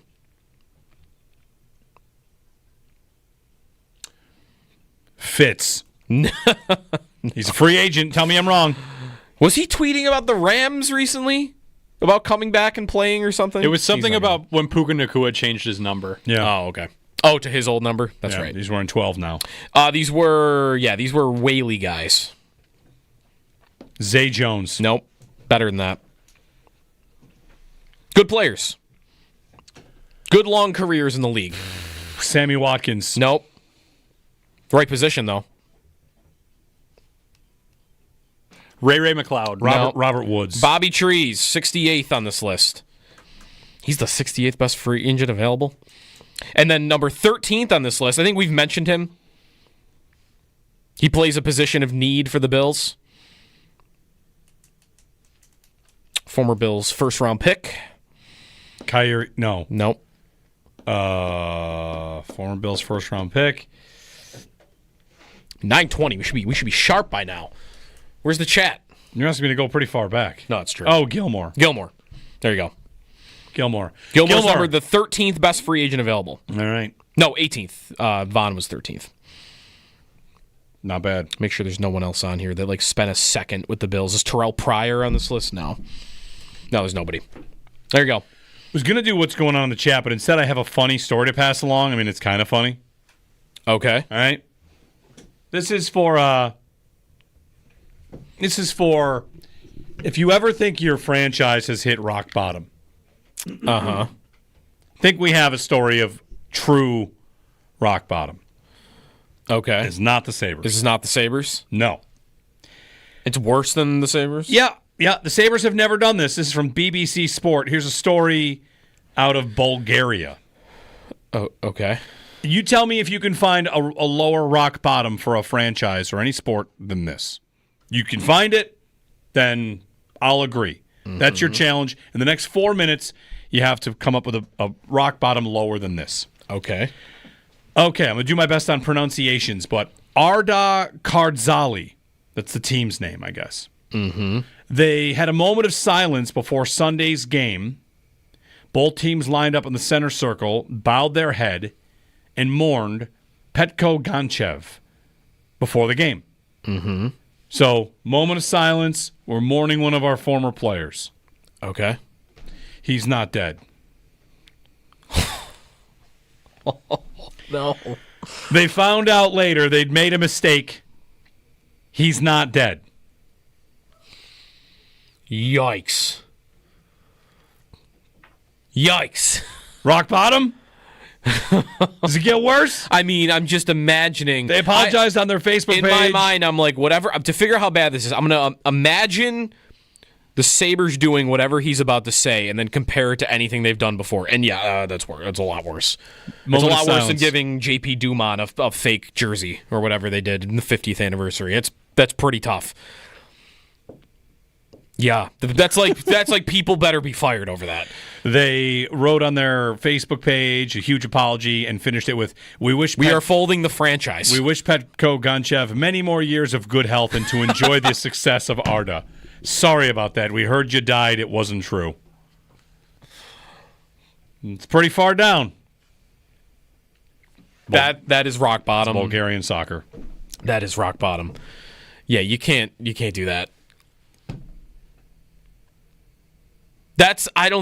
I'm trying to think of something that's like close to that. Remember when the Flyers fans threw their wristbands on the ice that were mourning their deceased owner? They did that. I don't remember that, but their former owner had just died, and they had, I think, a night where they gave their wristband. They gave all the fans wristbands to whatever for the ceremony, and then they got beat like 7-0, and they started throwing the wristbands on the ice. That's pretty close. That's pretty close. This is worse, though, I think, because the team is the one doing this. Yeah. The team is the one that moment of silence. Didn't realize he wasn't passed away. This is my moment to tell you that one of the funnier accounts to follow on Twitter, Instagram, all this, is Mascot Minute Silence. Oh. You follow that? Yes. It is just a series. I don't see them a lot, though. It's just a series of pictures of teams observing a moment of silence, and then the mascot is in the line, also head down. It's always a good, unintentionally funny little break there. Like, oh, look. Yeah. Youppi is showing his respects. Check it out. The Philly fanatic looking somber. I'm looking at a giraffe that's like bowing its head, like lowering its head. Yeah, it's always good. Yeah. Gets me in the right frame of mind. All right. We'll check out what's going on in the chat. Got 2 comments. It is bracket season, and they want a bracket. They've got a bracket idea in the chat on YouTube. And also, perhaps the strangest thing I've ever seen posted in there, ever. I don't even know the context, and we'll have fun guessing it. So that's coming up. What's going on in the chat? Extendo Sports. We'll get you off to the Northtown Automotive Extra Point Show. Jeremy and Joe on WGR.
Give me Vaughn. You want Vaughn?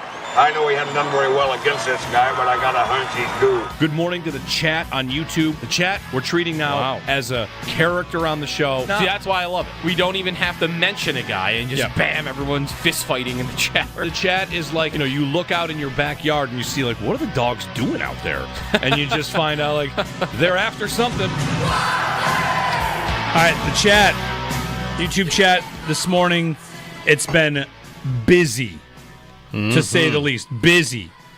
Owens had to do some moderating, some Sabres chatter, tank talk, cheeseburger talk, health food talk. Sending people to Belize talk. Yeah. Oh, yeah?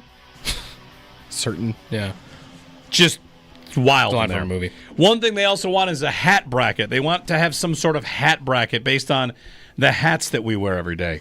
Now, I'm wearing a plain white, nothing on it hat. Yep. The reason is we are getting pictures taken today, like school picture day. And I thought, I don't know, what should I wear? It's like a golf hat, just a standard white hat, no logo on it, just, This is the hat I wore for family pictures. There's an indication of how often I wear a hat. You have a hat that's designated for situations when you wouldn't often wear a hat. Yes. Yeah. Yes, when we had pictures taken last summer... Yeah. And the summer before, like the yearly family pictures, you go cavort in a stream or you stand on the beach. I wear a hat. I'm sorry, did you just say cavort? Cavort, yeah. What does that mean? Cavorting. You're playing, you are dancing excitedly. You're taking pictures. You know how it works. You take artistic pictures, you go out to a little brook and you stand in the water and the kids throw a rock and they splash. Everyone smiles. It's very nature-based. Yeah. Just never knew that was so a word. for that, I wear a hat. No matter what. Yep. So I'm wearing a hat for this picture today because I'm going to do that. I have my regular white hat on. But they want a hat bracket. All right. How many hats do you own? 50. Yeah. 50? I'm constantly going... I've got probably a bin somewhere of 20 hats that I haven't taken out in years. Retired, yeah. Yeah, like I've got a blue and red All-American Prospects game from 2015 when Eichel was here that I have a hat from that. Wow. Like before he was a Sabre, he was here and played. I probably have an Erie Otters hat somewhere too. I think I have the green Section 6 championship hat that I got senior year of high school for football. Ooh, your oldest hat. What's my oldest hat? That might be... Is that my oldest hat? No, I think I might have my T-ball hat somewhere. Wow. Yeah. I have a hat with... Phillies. I have a Phillies hat that I'm sure I haven't worn in 20 years. I have a hat with photo evidence from when I was 3. I can't wear it anymore, but I have photo evidence of me wearing the hat and I was 3 years old. I think I have a Blue Jays hat from T-ball, too. Those are got to be... I think I still have those. I don't think I have 50. I have a lot. Some get retired. They get retired based on how dirty they are. Can I wear them out and people won't be uncomfortable? Well, that doesn't happen to me anymore because I have like a hat wash thing. It's like a little cage that's the shape of your hat that you put it in. You put it in the dishwasher. Yeah, I've played that game. It works. Yep, I've played that game. The chat also, I'm going to go ahead and bring you the comment of the week in the chat. Ready for this? Mm-hmm. This is like you're walking down the street and someone walking the other way says something and you only catch one sentence of the conversation and you're left asking, what on earth would they be talking about? Someone in the chat commented, quote, this is the YouTube chat of this show, quote, the kid who got Wonka's chocolate factory, Charlie, was carefully vetted and chosen by Wonka himself through a series of trials and tribulations. Did you not watch the movie? Again, what are the dogs doing back there? I don't know. I just open up. Sometimes I'll, surf onto another. Now I'm back in the chat. What's going on? Somehow Wonka came up. Wonka. How? We don't know. Do we want to know?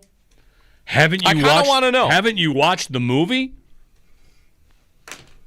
The vetting process for Charlie. Yeah. When's the last time you watched Wonka? Or which one? The original Wonka? I saw the one with How many- Timothy Chalamet that just came out like a year ago. How many Wonkas are there? Well, there's that one I just mentioned that came out like a year ago. Was Johnny Depp in one of them? Johnny Depp was, I remember that one. That's probably like 07, 08-ish. So we've made like 2 new Wonkas. A little darker, that one. Darker. The first one's pretty dark. Yeah, but this one was even darker. There are 3.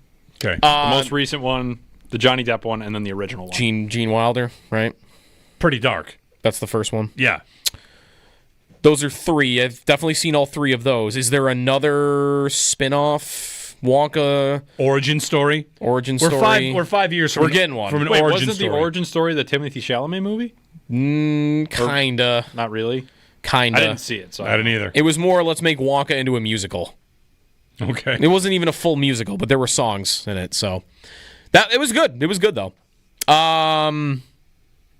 Spin-off. We're gonna get a Wonka spin-off series, aren't we? They're making They're doing it with James Bond right now. That's actually a controversy. You're gonna. I think is it Daniel Craig, one of the former Bond actors, is really mad about it. That you're gonna oversaturate James Bond because Amazon bought the rights and they're planning like 7 spin-off series. Like a James Bond universe? Yes, a James Bond universe is in the works, I believe. That will happen with Wonka. That's the new way to do TV. Yeah. Just take an old idea that everybody knows is popular. Well, we don't want to redo it, but we're gonna do things off that universe. I think that can be a good thing. I think the Star Wars universe has been fine. It's been good.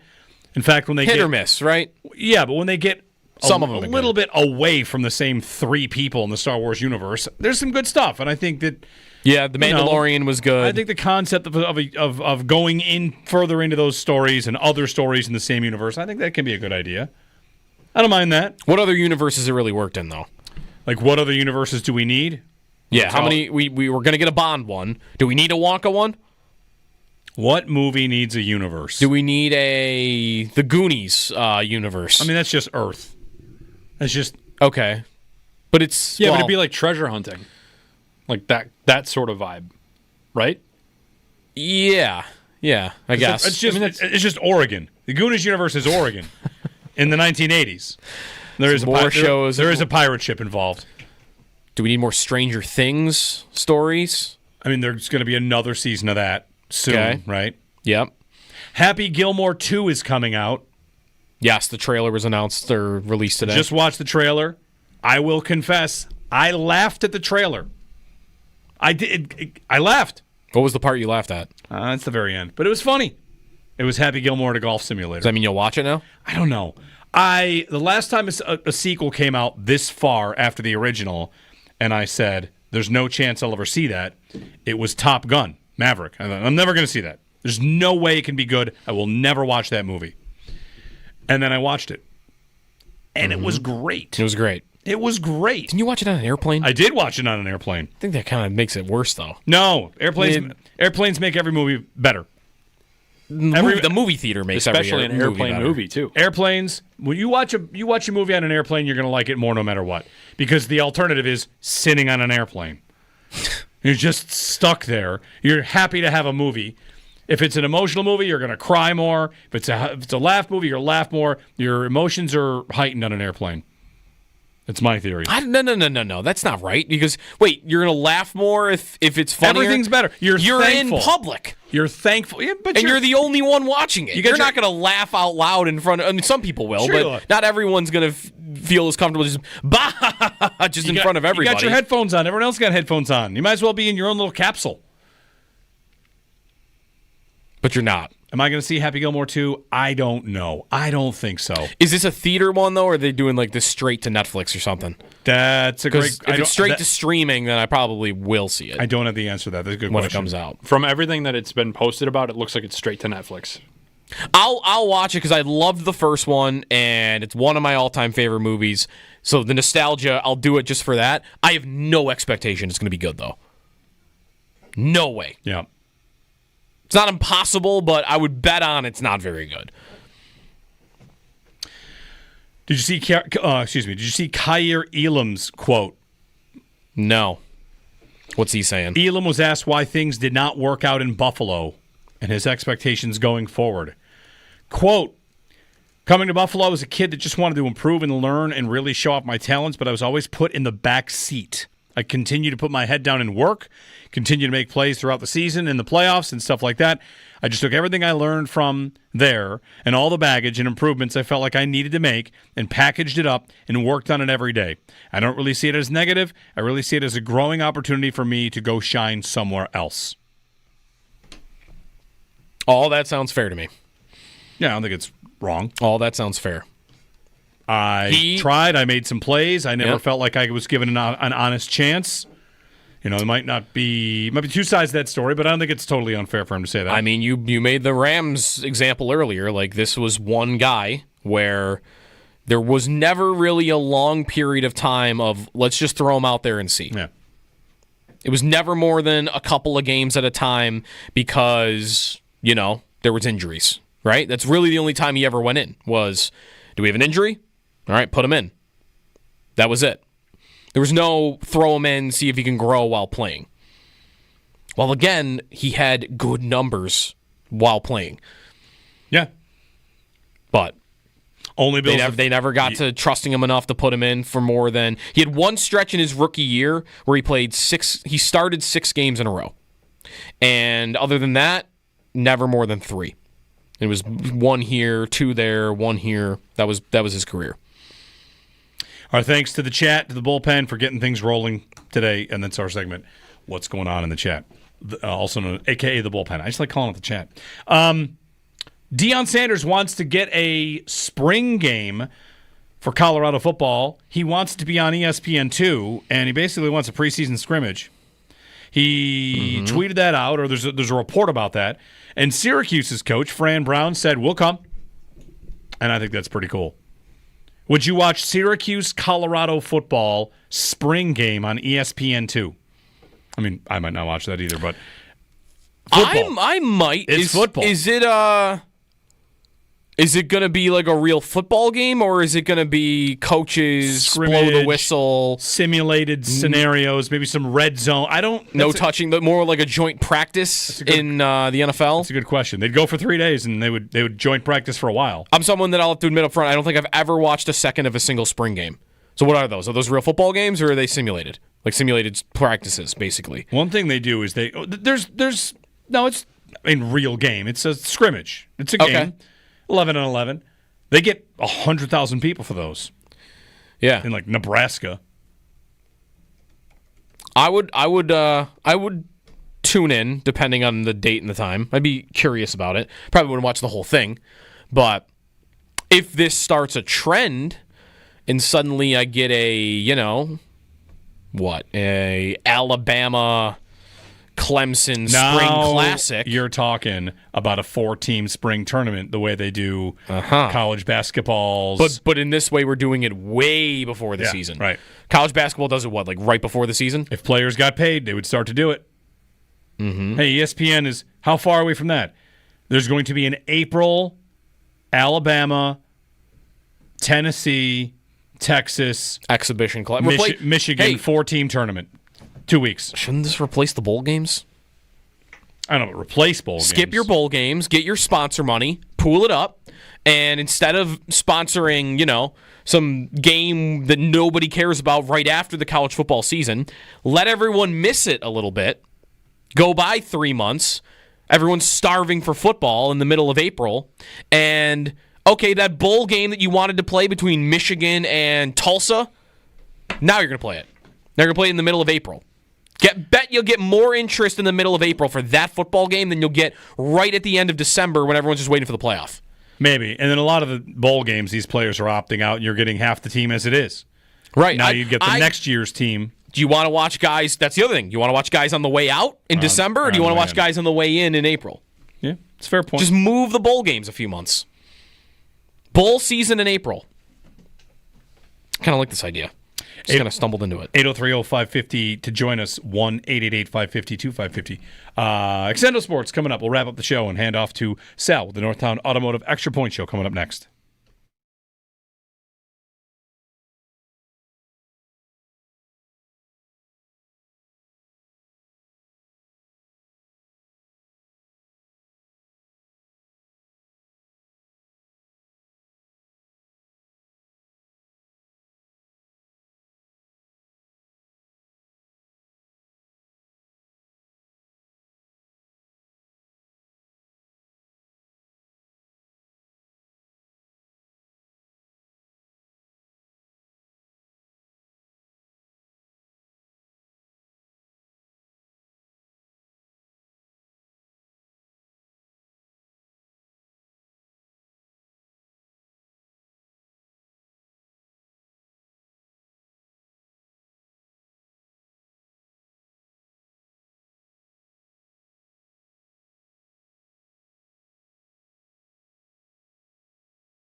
Leon Draisaitl crossed the 100-point threshold yesterday.